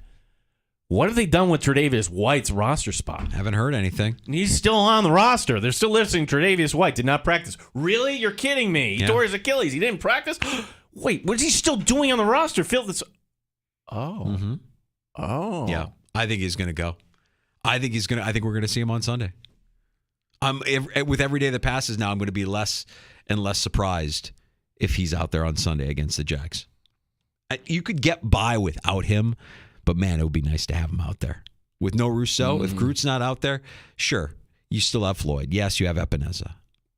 But you put Floyd on one side and Miller on the other? I mean, that's the LA defensive line. Dare I say, Ed Oliver is playing almost as disruptive as Aaron Donald did for that defensive line of the LA Rams. So I like the idea of Von Miller out there on Sunday. And why not? I mean, you're seeing in Indianapolis, Jonathan Taylor has been activated from PUP. He's a full participant in practice. He's going to play. He should play. I don't know if he should have been on PUP in the first place. The whole situation seemed mysterious, and that seems spiteful that he went on PUP. There's one baseball note. I'm going to leave it up to your decision on how much you want to believe this story. John Heyman, who we've had on the show before, Baseball Insider, is reporting that a suitor for the Shohei Ohtani sweepstakes, he calls it a real threat to sign Shohei Ohtani, the Boston Red Sox. I mean, they have the money. As an organization, I don't think they're going to shy away from. They have the need, too, I would say. You're finished last place. Okay. How much do you believe that Shohei only wants to play on the West Coast? I think that probably is true, and probably what his representation is saying. Don't you dare say anything like that. We're going to take meetings with East Coast teams. Well, you should say something like that because it only drives up the price from those East Coast teams that might have an interest in you. Like he would rather play on the West Coast, but if the price is right, make us an offer. Let's see what it looks like. All right, that's interesting. Oh my gosh, with that tiny right field corner in Boston at Fenway with Shohei, he'd hit 60 there. Let's talk some fantasy football as Week 5 gets underway tonight. The Bears and the Commanders. Andy Behrens from Yahoo Fantasy Sports joins us every Thursday to help set your lineups and get you ready for the week in fantasy football. Andy joining us next here in the Sports Bar. Danger and Battaglia, the Fan, Rochester. Odyssey has sports for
over-unders, and more. So visit FanDuel.com/Mike to kick off the NFL season with me on FanDuel, official partner of the NFL. 21 plus and physically present in New York. First online real money wager only. $10 first deposit required. Bonus issued as non-withdrawable bonus bets that expire 7 days after receipt. Restrictions apply. See terms at sportsbook.fanduel.com. For help with a gambling problem, call 1-877-8-HOPE-NY or text HOPE-NY 467-369. Every 2 minutes, a woman in the U.S. is diagnosed with breast.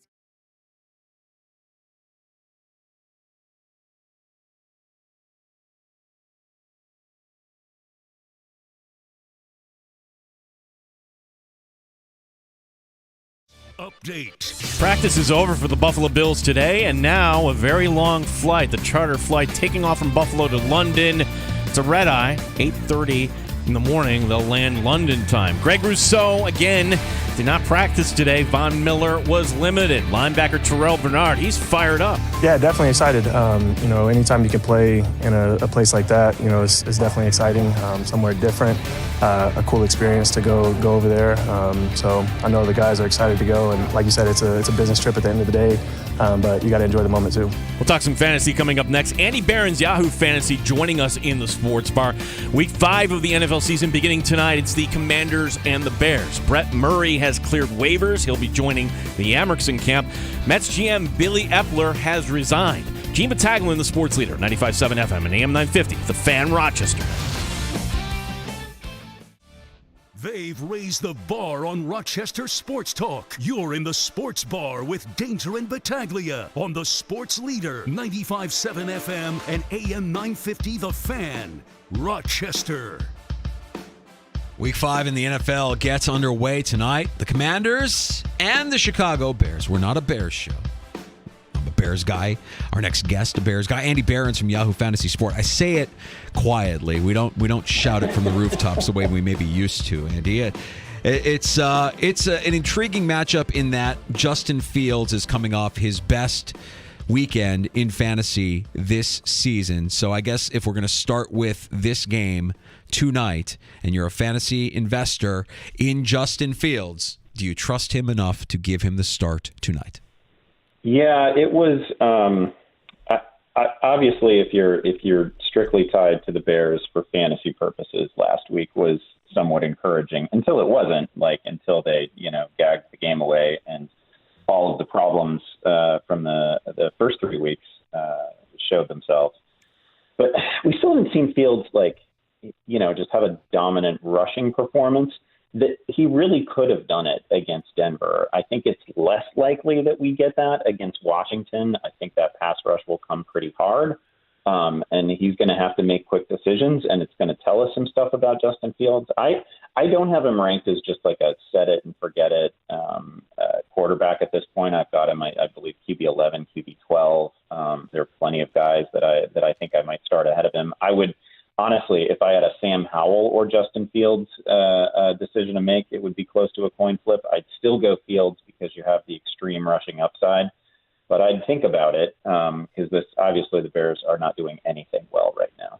Andy Barron's Yahoo Fantasy, Bears and Commanders tonight. Andy, you put an interesting question out on Twitter. Who's been the most disappointing player that you drafted so far in fantasy? Who are some of the top results that came back? Well, some of it was timing. Some of this was just when I asked the question, which was on the Tuesday after the Monday night game. So it was overwhelmingly Darren Waller. And I get it. Darren Waller has basically, I would say number 2 was probably Kyle Pitts. And some clever person actually pointed out that it's the entire tight end position, really, other than Kelsey and Sam Laporta. It's pretty much all the tight ends. But, obviously the problems with the Giants offense, their inability to pass protect, Daniel Jones's inability to get the ball out quickly, have trickled down to all the receivers, notably to Darren Waller, who was supposed to be the number 1 for that team. And now, it doesn't take very many 2 for 25 sort of performances, 3 for 30 for people to be absolutely disgusted with their tight end. The problem is, there are no great ones on the waiver wire. All you'll find yourself doing is chasing touchdowns, So I think the way I'd play it, I hate to tell people this, honestly, is especially if you've got somebody like Waller who remains the number one option in his offense, you probably got to ride with him at that position because you know that there are games coming as long as he's healthy.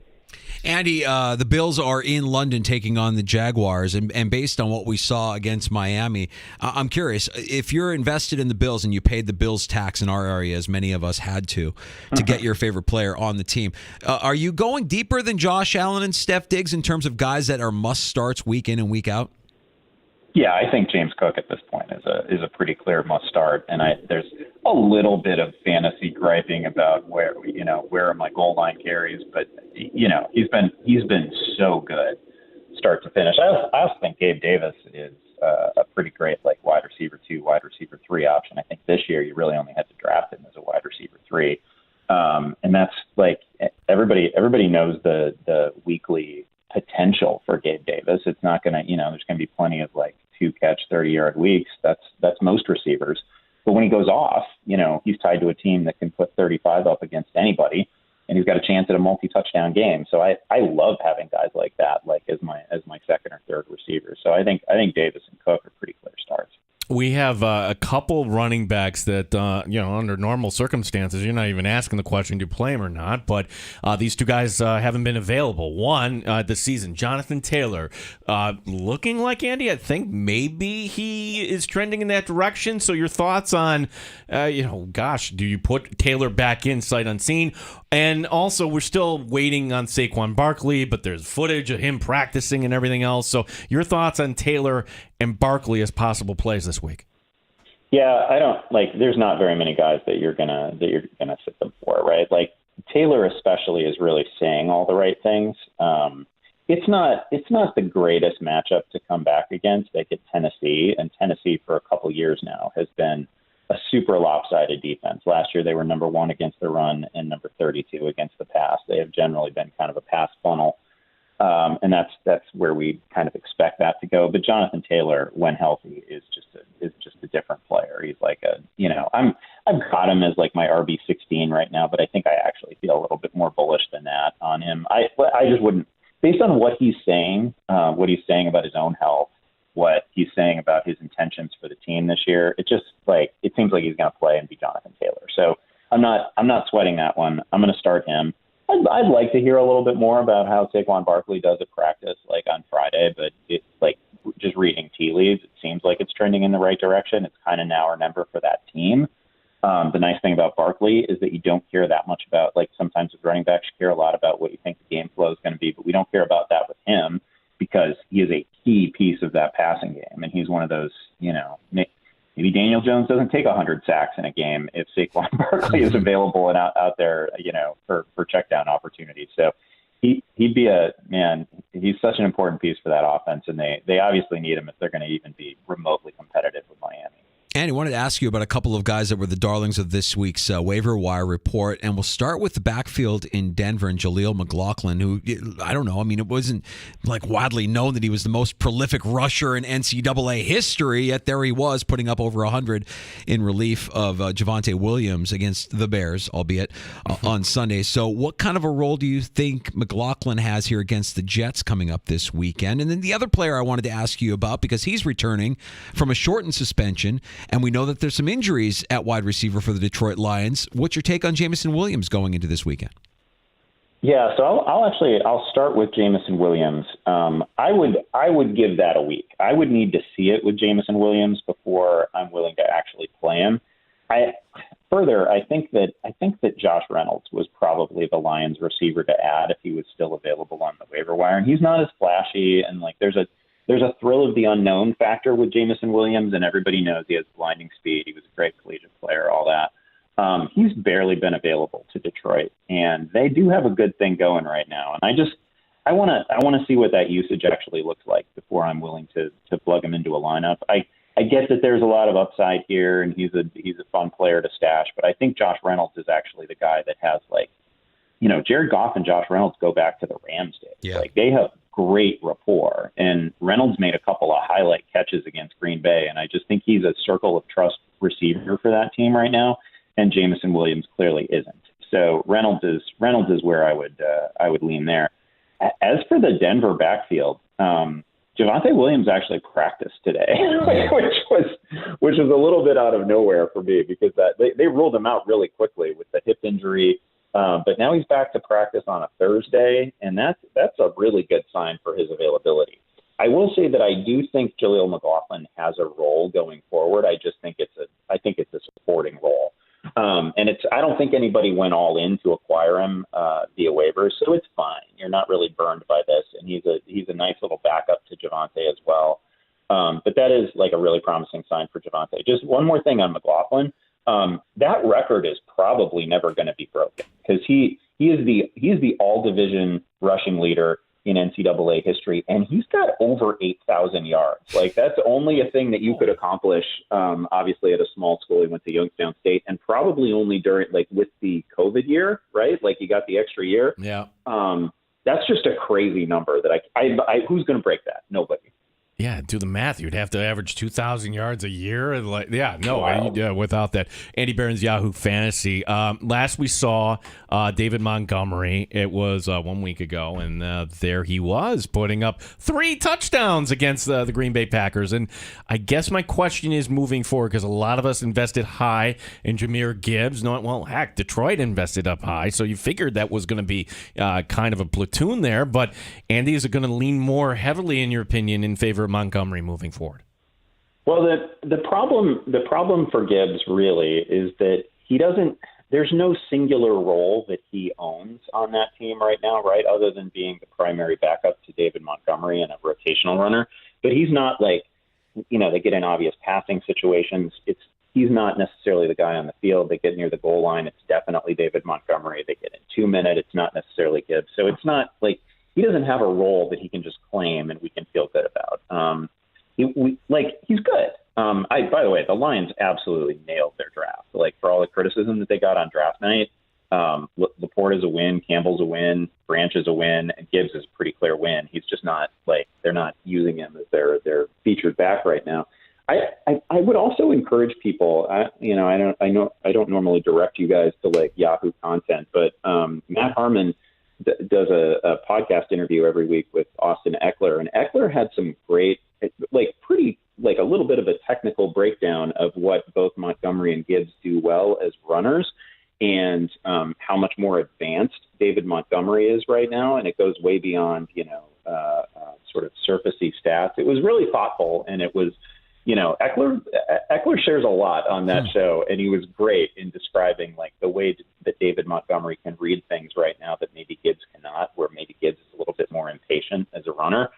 Montgomery's a pro. Montgomery's a really good pro, and he's not going to go anywhere unless injured. And the other thing about Montgomery is, and anybody who's followed the Bears knows this, he beats every recovery timeline on injuries. He just did. That guy always comes back earlier than you think he's going to come back from an injury. So he's available, which means a lot in the NFL. So I kind of think it just sticks the way it is right now. I think it's basically going to be 2/3, 1/3 for the rest of the season unless something happens to Monty. Andy, you mentioned Austin Eckler, who's on a bye this week, hopefully getting healthy and ready to contribute once again in our fantasy lineups here coming up in Week 6. So those Week 5 bye blues are hitting owners of Charger assets. Maybe you're a Justin Herbert owner looking for a replacement. C.J. Stroud might be more than just a replacement. I mean, talk a little bit about how the Houston quarterback here has kind of quietly notched another 300-yard passing performance last week. Is this a guy that you want for the rest of the season? Is this a guy that could be truly a QB1 for fantasy? Yeah, this has been one of the most impressive runs that I can think of from a player of whom maybe not a ton was expected coming into the season, at least fantasy-wise. He's averaging 303 passing yards per week. He has 2 touchdown passes in each of his last 3 games. Nico Collins looks like a star. Tank Dell looks like a near star, like he might be. Their receiving core is obviously better than most people thought it would be coming into the year. And Stroud himself is making, it's not overly simplified stuff either. A few times a game, he's making really impressive reads and really impressive throws. So he's been he's exceeded expectations as much as any rookie that I can think of in this class at the most important position. So, yeah, I think he's kind of settled. And I will also say that he's one of these guys who doesn't run a lot, but he can do it. They didn't ask him to run a lot at Ohio State. Obviously, it wasn't the best use of C.J. Stroud. But when he needed to, they had like a monsoon game against Northwestern last year, and he ran really effectively in that one. Like, he can do it. So it's not like he's a nothing as a runner. I think he does have a pretty clear path to, like, not a top 5 finish at the position, not necessarily a difference maker, but QB 12, QB 11. Can he come in there by the end of the season? Yeah, I think that's very much in play. Yeah, it's funny how, like, you invest all these resources into evaluating these quarterbacks. Of course, the disclaimer, we're only in week 5 here, but Andy, I don't like what I see out of Bryce Young. I invested in him one league, and it was like whatever, flyer at the end, not there. But it just seems like nothing right now is working the way that it should in Carolina. Am I overreacting to Young and Miles Sanders and everything else happening with the Panthers right now? No, I don't think it's an overreaction. It's quarterback. And you're a pro. It's the most important position of football. Like, we expect immediate production, and it's happened in a couple of other places. Like, Anthony Richardson is looking really good, and C.J. Stroud is looking really good, and that's who you're going to be compared to. So I think it's fair. He does not have the greatest receiving core. I'll say that. Like, there's not a Nico Collins in that receiving core. There's not a Michael Pittman in that receiving core. So that's kind of where I would hold out hope with Young. We know we know from the Alabama days, great processor, all that, but he had some obvious knocks too. He's very much on the small side for an NFL quarterback, so that's going to be an ongoing concern. Like, ball security is a little bit of a concern. We'll see, but I'm not wowed yet either. And it's like the Bryce Young versus C.J. Stroud decision, if you had it in Superflex leagues, a lot of us got that wrong. Andy, we started our conversation talking about players that are returning players that we invested in during the draft that we might be seeing for the first time. And one of those players is Cooper Kupp. What's the latest on the Rams wide receiver? What does it mean for his rest of season? What does it mean for Puka Nacua investors? Yeah, this is not quite as clear as Jonathan Taylor, who's just like, yeah, I'm healthy, I'm good, let's go. That's kind of been the very clear message from the Colts. It's a little bit murkier with Kupp because he's coming back from like a known pretty legit injury that he aggravated once before. I'm hopeful that he'll be back this week. I've still got him ranked as if he's going to play and be Cooper Kupp. Like, it's pretty easy with him because when he's available to play, you know that he's a target magnet and he's a top 10 receiver, and we feel good about it. I think that Nacua can survive alongside him. They're operating in part in the same area of the field, but not exclusively, because Kupp can do everything. We've seen Puka get deep a couple of times.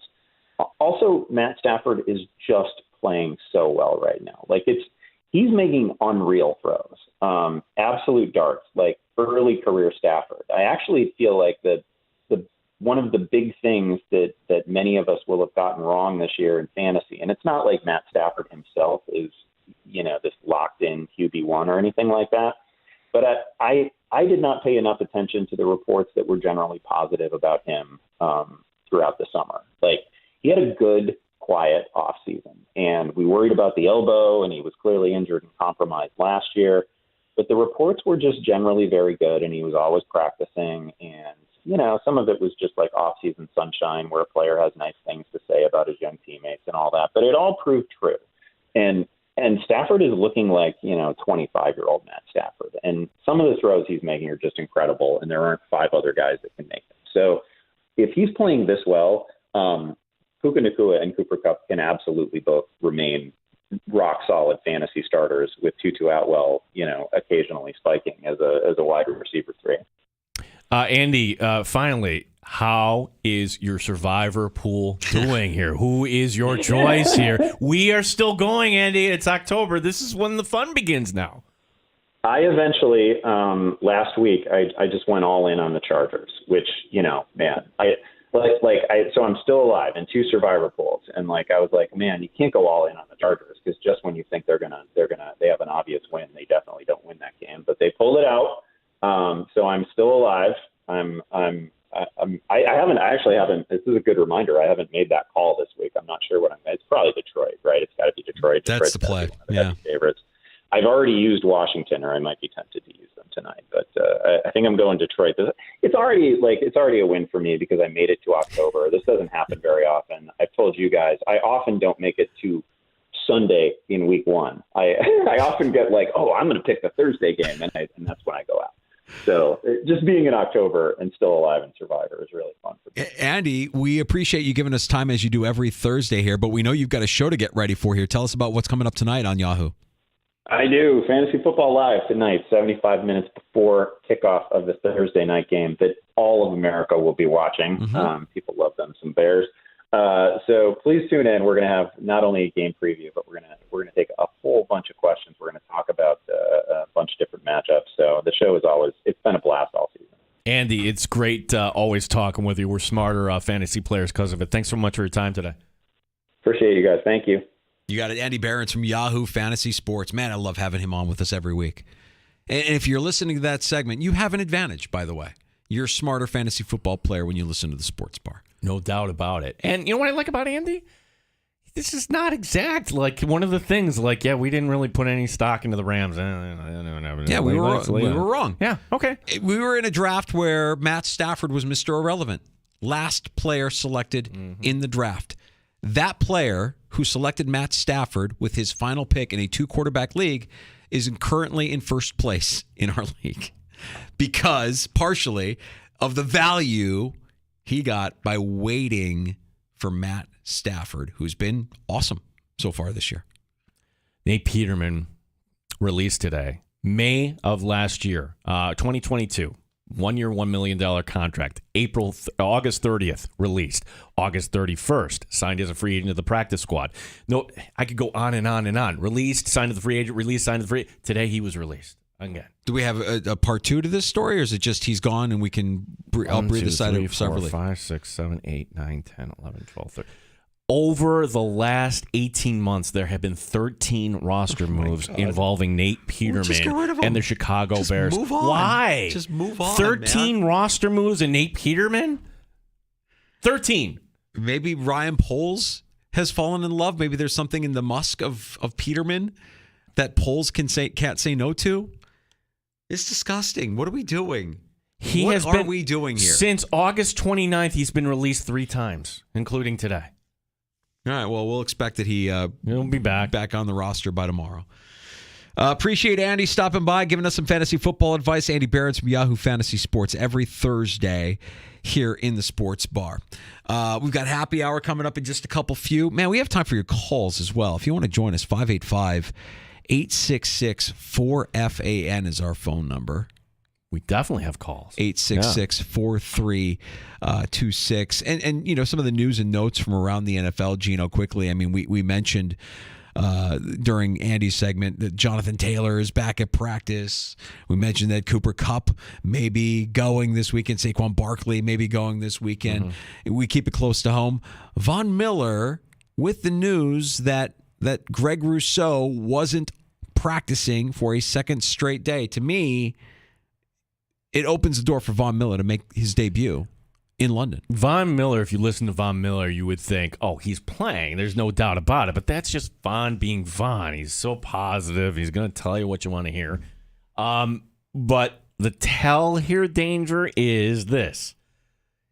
Bills still have to make a roster move here before game time. They haven't done any. They don't have to do anything with Tre'Davious White technically. But why wouldn't you put him on injured reserve at this point? He's not coming back. So they haven't made a move with Tre'Davious White yet. Right. It's eating up a roster spot. It'd be pretty easy and clean to put him on IR and activate Von Miller for Sunday's game, wouldn't it? I would think that Tre'Davious White, you would want a corner. Maybe that's Jamarcus Ingram eventually. Hey, you're on the 53 just for the balance of the roster. Sure. But as far as the defensive line, do you really want to expose Kingsley Jonathan to? I think most Bills fans would be fine carrying an extra defensive lineman at this point when Von Miller is activated, whether that's this week or next week. I think maybe the Bills are slow playing this when they're putting down limited on the who is there to say, what do you mean by limited? There's no like practice report police here in the NFL. Well, they're supposed to be, but are they really enforcing anything?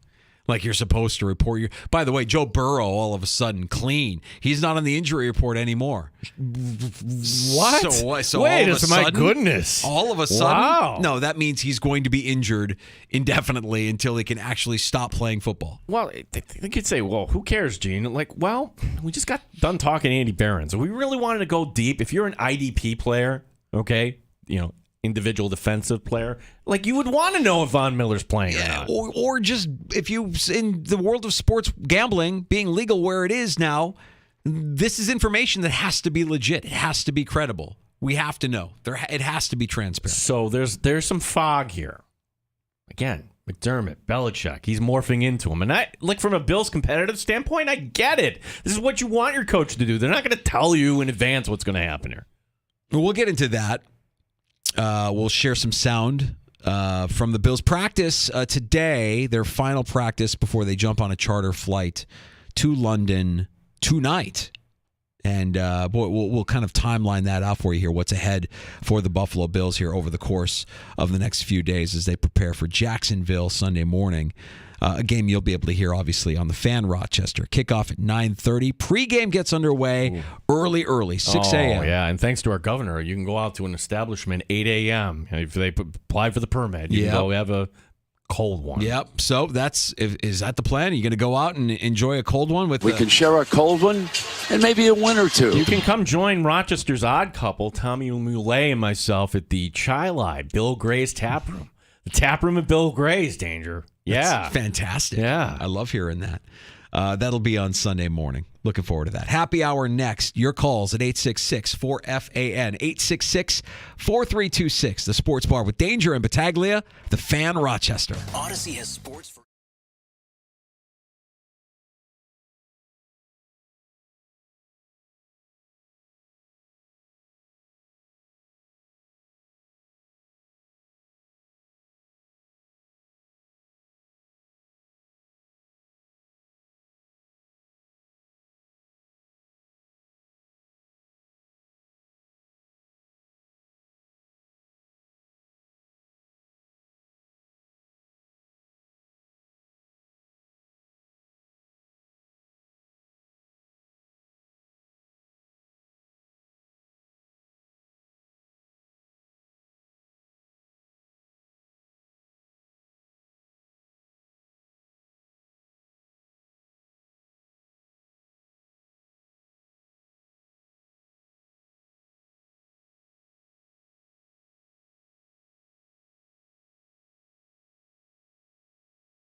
And in the Odyssey app at The Fan Rochester, the sports leader, 95.7 FM and AM 950, The Fan Rochester.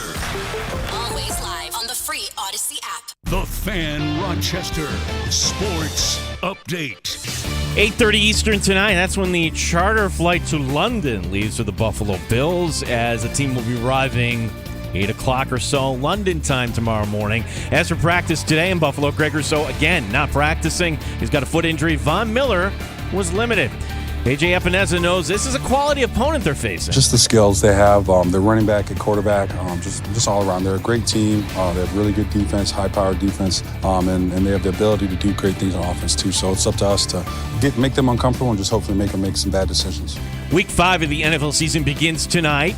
It's the Commanders and the Bears. Brett Murray has cleared waivers, meaning he can now join the Amerks camp. Mets GM Billy Epler has resigned. Baseball playoffs off tonight and tomorrow, 4 games on Saturday. Gene Battaglia on the sports leader, The Fan Rochester.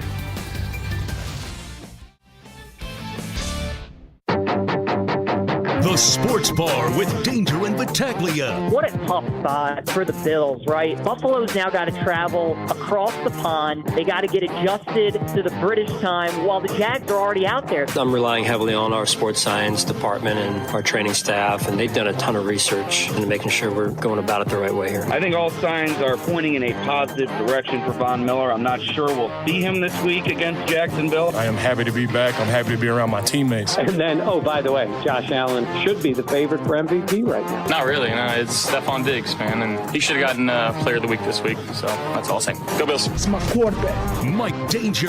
You're not hearing anybody talk about just how good Josh Allen actually is. He's elite right now in the NFL. Gene Battaglia. What we're talking about here is Josh Allen. And when we say it's a week-to-week league, that applies to takes here too, Danger. The take that Josh Allen is really, really good is just not as interesting to people outside Western New York. We just have to deal with that. 95.7 FM and AM 950, The Fan Rochester. It's happy hour in the sports bar as we wrap up another 3 hours of fantastic sports talk in the Flower City. Who's excited for Thursday night football to kick off week 5 in the NFL? Yeah, I think the NFL dodged a bullet here, Danger. The fact that there's no baseball tonight. The NFL needs all the help they can get for getting ratings tonight. Because, gosh. This will be a game that they won't share the numbers. This will be one where it's like, we just won't talk about the week 5 Thursday night. Well, is there any Bear fan that'd be like, I've been meaning to subscribe. I got to pay for it. Like, no, that's not tonight. This is why I hold the belief that the Chicago Bears will gut the organization, save for one guy. And it could happen as soon. It could start as soon as tomorrow. You're so blind to this. You don't even see what's happening. This is like, these are the phases of your team is terrible. And let me explain. And I recognize this. You recognize it, if I can interrupt, because... Oh, stop! No! Meet the Mets. Meet the Mets. All right, fine. Yes, the Mets. Yes, their GM resigned. Yeah. Ooh.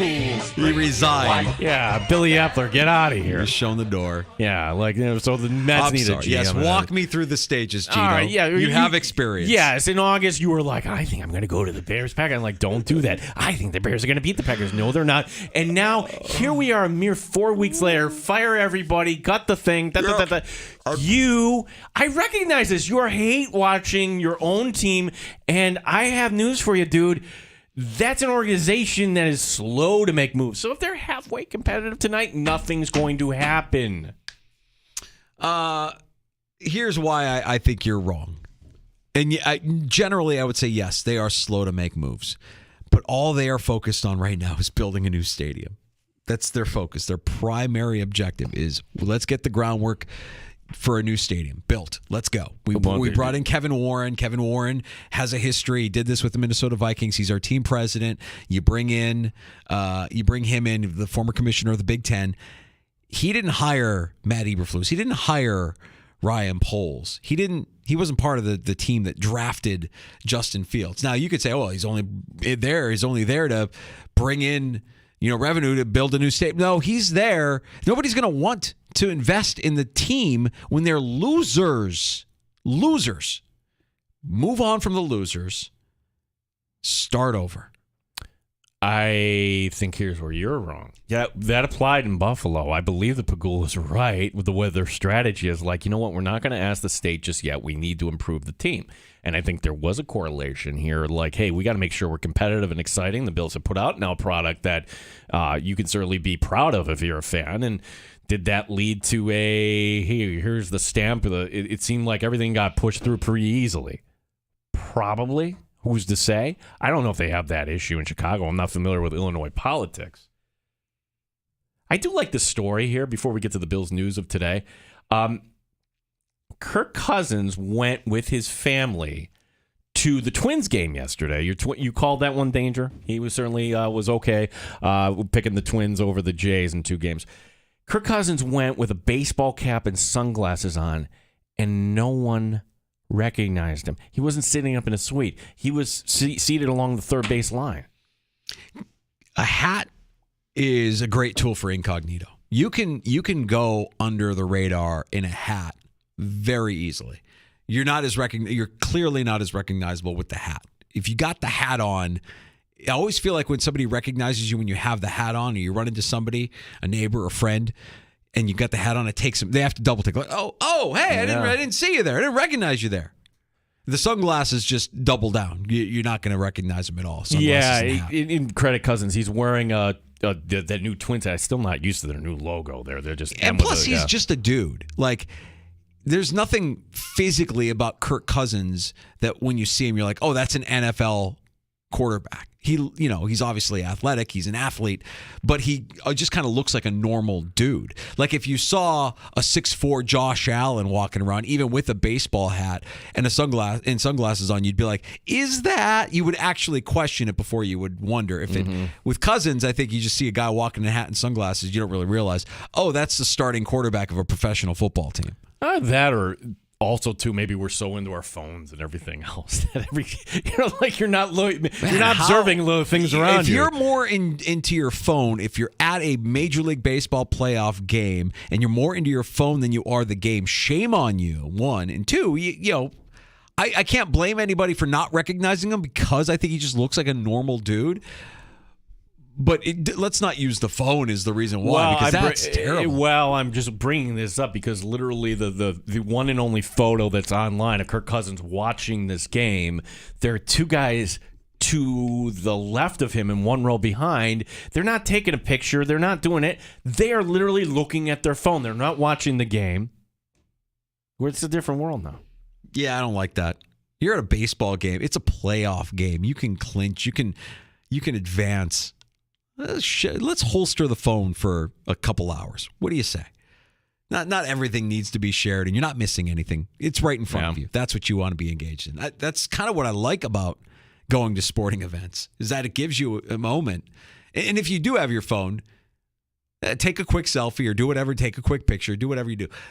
See a lot of people like taking video, going live. Like, come on, we don't need to do that. That's why, I do want to make it to the Masters someday, and I would love to just. What would it be like walking around the course without your phone? Did it really happen if you didn't take a picture? Yeah, right.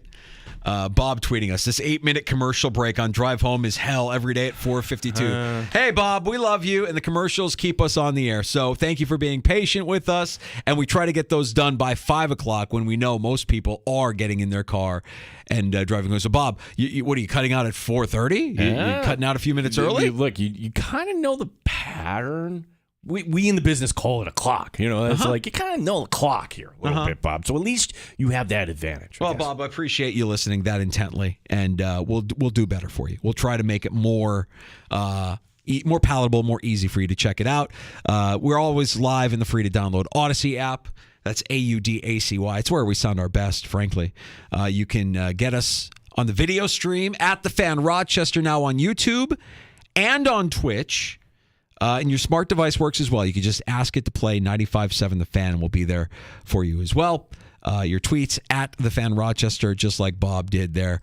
And, of course, you can call us at 585-866-4FAN, 866-4326, as the Buffalo Bills get their final practice on American soil before departing for jolly old. Yeah, and it's, gosh, this idea that they're taking a red eye. If you've ever done the red eye, It's not fun. For you or I, it's not fun. I even think like you could give him the nice, cushiest seat in the world and all the ample room you would ever want, and still, you're in an airplane. How can you possibly be comfortable? The idea that you're really not going to get a good night's rest and you're stepping off, and then ta-da, good morning, here you are in London, and everybody on the practice field 1:30 London time. Which, put this in perspective, Danger. When you are heading into work tomorrow morning, like 8:30, the Buffalo Bills will be on the practice field. Oh, you're losing 5 time. hours. Yeah, and of course, this is the sports science, and who am I to question sports science? I don't know. The radio guy's going to question sports science. To me, this just seems like, boy, that would just be a bear. And we talked a couple hours ago, Mia O'Brien from 1010XL in Jacksonville. This is what the Jaguars have been doing in recent years. In fact, that's how they went over before the Falcons game. And she said, like, this is the groggiest these players will ever feel tomorrow, not having a full night's sleep and going on the practice field. But the idea is you get to bed early on Friday, and then you sleep into Saturday, and by Saturday, your body clock will have adjusted. You're skeptical about the sports scientist, but what do you say about Bills practice squad linebacker A.J. Klein and his take on going to London? It's harder to bank sleep and get to sleep earlier because most guys are probably up till 10:30, 11 o'clock at night, just like most people. So forcing yourself to bed early and turning off the screens, closing the blinds, and getting a dark environment, a dark, cool environment as early as you can. It's not easy because your body's going to be like, well, what the hell are you doing to me right now, right? So, but it pays dividends once you get over there because it's, like I said, you'll wake up more refreshed, and like I said, those 3, 4, maybe 5 hours you can get over these next few days will pay dividends on Sunday. So if the Bills were doing it right, what A.J. Klein is suggesting is over the course of the week leading up to the flight, you get an extra hour a night or an extra couple hours a night. Do you ever have the opportunity to do that? I mean, you really have to have a discipline and say, no, I'm going to go to bed at 8 o'clock. I'm going to draw the blinds. I'm going to make sure it's dark. I'm going to make sure the temperature is right. I'm going to go to bed early because if I go to bed at 8 and I normally get up at 6, I'm getting a couple of extra hours. Or how could you tell your body, go to sleep?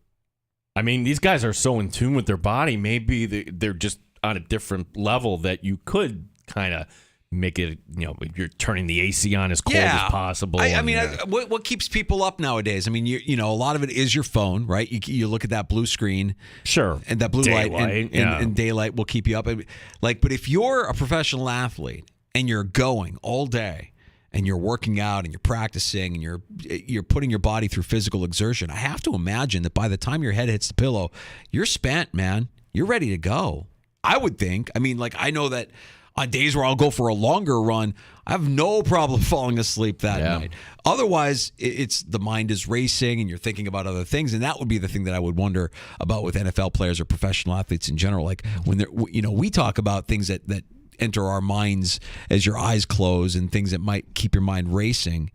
What is it with them? Is it the film that they're studying? Is it the playbook that they don't necessarily understand? What is it that keeps them up that prevents them from finally falling asleep? Because I imagine the physical exertion they put on their body is a pretty good step in the direction of, hey, you're going to get a good night's sleep tonight. Yeah. Well, I don't know how many people are actually going to get quality sleep on a plane, though.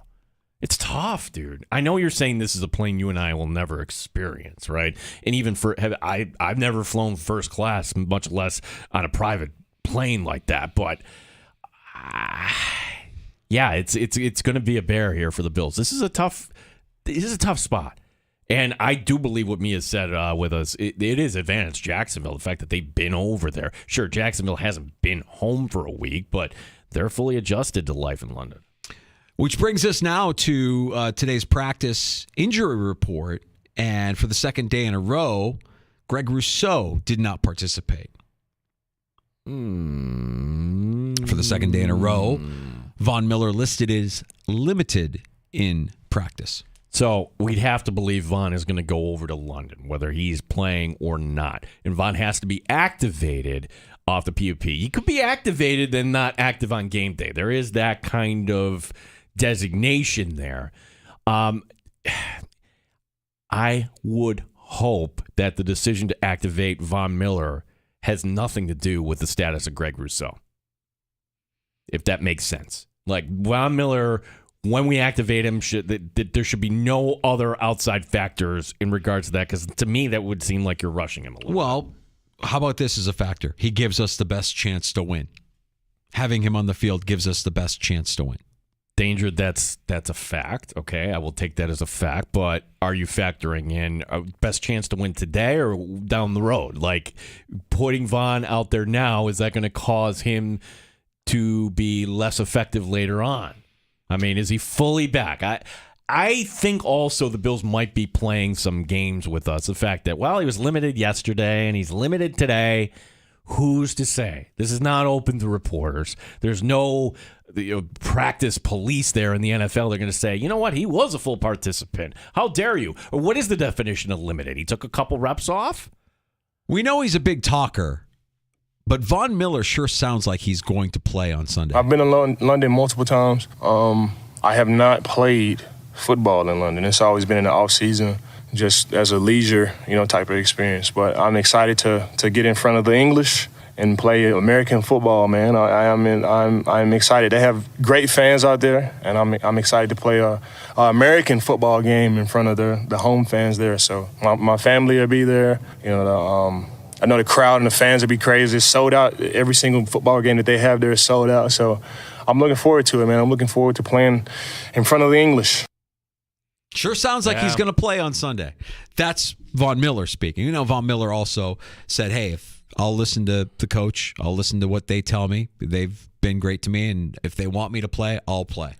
And I also think there is the Von leadership kind of thing we need to point out, that if Von is the leader we think he is, which he is, well, he's going to show all these younger guys this is how you get ready, and I'm telling you I'm ready. Let somebody hold me back. No movement on the Trey White, though. No, that's the tell here. That's the tell. Like, you would think that, all right, what are we doing? Are we going to promote from within our own practice squad guy? Are we going to sign a corner that's on the street? Are we going to sign a corner that is on another practice squad? This would give us an opportunity to take a look-see at somebody. I would think those would all be options, and the Bills did not do any of that this week. So now it's too late. Whatever they do here, that player, unless it's Ingram coming up from the practice, so that's not going to help you, or, and this is kind of to your argument, Danger, unless that's going to be Von Miller that's going to take that spot. Sure. You can reach out to us on Elon's Twitter, I should say, X, at the Fan Rochester. Maybe not, like the SEC opened up an investigation today in that. What happened? The Security and Exchange Commission is looking into Elon's purchase of formerly known as Twitter. Oh, no, Elon. Okay. I mean, I don't have the hard stance that the Dandalorian has. He won't even update. That's funny. His app. He's got the bird logo still on his phone. He won't do it in a sign of protest. I'm not getting any of my tweets. I don't care. Jack tweeting us at the Fan Rochester. Oh, one of our regulars. Danger, I need you to give me some good karma to Jason Fields tonight, because my fantasy team is 2-2 with Joe Burrow as my quarterback. So this week I decided to go with Fields instead. That's all you need to know, Jack. You don't even know his name. It's Justin Fields. Jason Fields. Not Jason Fields. Jason Fields probably get you a win tonight. Justin Fields, he'll rush for a lot of yards, I'm sure, but he ain't going to get you the W. Peter, upper echelon listener here, they can go to bed at 8 p.m., but they don't have to go to CVS to pick up anything for their family. Is that Brandon Bean getting out of... I love it. I love it. Yeah. I love it. It's a great setup. It's a great town. They embrace us. It's not too far away. Listen, like anything, there's always a little bit of, I got to go stay in a dorm room. I got to do this. But when the guys get there, there's a lot of camaraderie. There's a lot of fun. And it takes pressure off if you've got obligations at home, taking kids to daycare or night feeds, wherever you are in your family plan. And even, listen to my wife, hey, honey, what time are you leaving? Can you stop by CVS and pick up prescription for me? Like, I don't have have to worry about any of that. And I know the players feel the same way. Yeah. Tasker's like all in. He's like, yep, absolutely. No, I think Tasker's like trying to okay, yeah. Like let's walk off the, hey, I don't have to be a husband or a dad. Yeah, I can completely shelve all my responsibilities as a parent, father, and husband. Forget it. I'm at camp. How did it take us that long to figure out Brandon Beane? Listen. That's it feels like that's almost universal. Guys that know that they have to be kind of direct with the media. Like, here's what I'm going to say, and you're going to listen to what I have to say because I'm going to preface it by saying, listen. Yeah. All right. So, yeah, Jack, I can't help you. And look, I would love for them to. I'm not going to. I'm hate watching them tonight, dude. I'm hate watching that team tonight. And Pete, always appreciate you listening. Thanks for checking in at the Fan Rochester on X. Yeah. Chris writing in, pointing out, I didn't see the Dream Team documentary. John Stockton. This is talking about Kirk Cousins going to the Twins game yesterday, nobody recognizing him, which that's his town. He's the quarterback. Well, Stockton walked around and nobody recognized him back in 1992. Some guys just look generic. But he was in Europe, wasn't he? Correct. That's so, yeah, that makes sense. You're in Europe. Kirk Cousins is in his backyard, and he's not getting recognized at a Twins game. I'll buy into some guys just look generic. Like Kirk Cousins is that guy. He's an unassuming NFL quarterback. Yeah. He doesn't really have like this athletic look to him. He's not like cut, chiseled. He just looks like a dude. And if you're wearing a hat, yeah, you could probably pull it off and fly under the radar, fly incognito pretty easily in a heavily attended area like Target Field. Appreciate that as well, Chris. All right, Gino. Let's take. Let's see here. I know you got. We got shots coming. You got a full slate of action here and shots on the way in the sports bar. Yeah, we do. Baseball. You were close, Danger. I was hoping we get at least one game tonight. Yeah, I feel pretty good though. I mean, like so far the postseason has been profitable. It's been good. Yeah. So look, if you're putting money down on 3 or 4 games, you're coming out ahead. You're winning on 3 or 4 games. And as far as some hockey notes here, we got the Sabres, just one preseason game left. It feels like preseason hockey. I'm trying to will myself into paying attention here. Yeah. Can't do it. I'm still too in the throes of NFL passion. I just cannot do it. All right, well, finish the analogy for me. Okay. The Bills' middle linebacker position is like the Sabres' blank situation. I know where you're going with that. Yeah. I hope for some point the Sabres say, hey, I'm the guy. And we're just going to stumble into some success. Yeah, exactly. We do have college hockey starting. Why you can be really excited about the RIT Tigers. And who is the most out-of-touch owner in the NFL? You could say all of them. I would accept that answer. But if you had to pick one. I don't know that I see Jerry Jones showing up to AT&T Stadium. With wearing bling and rolling up in a car that's decked out with the candy coat and the 20-inch rims. Yeah. I don't see any of that. No, Arthur Blank, kind of reserved, older man. Yeah. These billionaires, man, they are out of touch aliens. They live and breathe and just they're a different breed. They're a different world. We'll get into that as well. A round of shots on the way next. Oh, and we should also mention there's New York Giants, man. Fans today are having their way. They are pissed off based on comments made by one of their former players. We'll get into that as well. A round of shots next in the sports bar. Danger and Battaglia, the Fan, Rochester. Odyssey has sports for every fan. Keep up with your favorite teams from across the country and get the inside scoop from experts. AUDACY.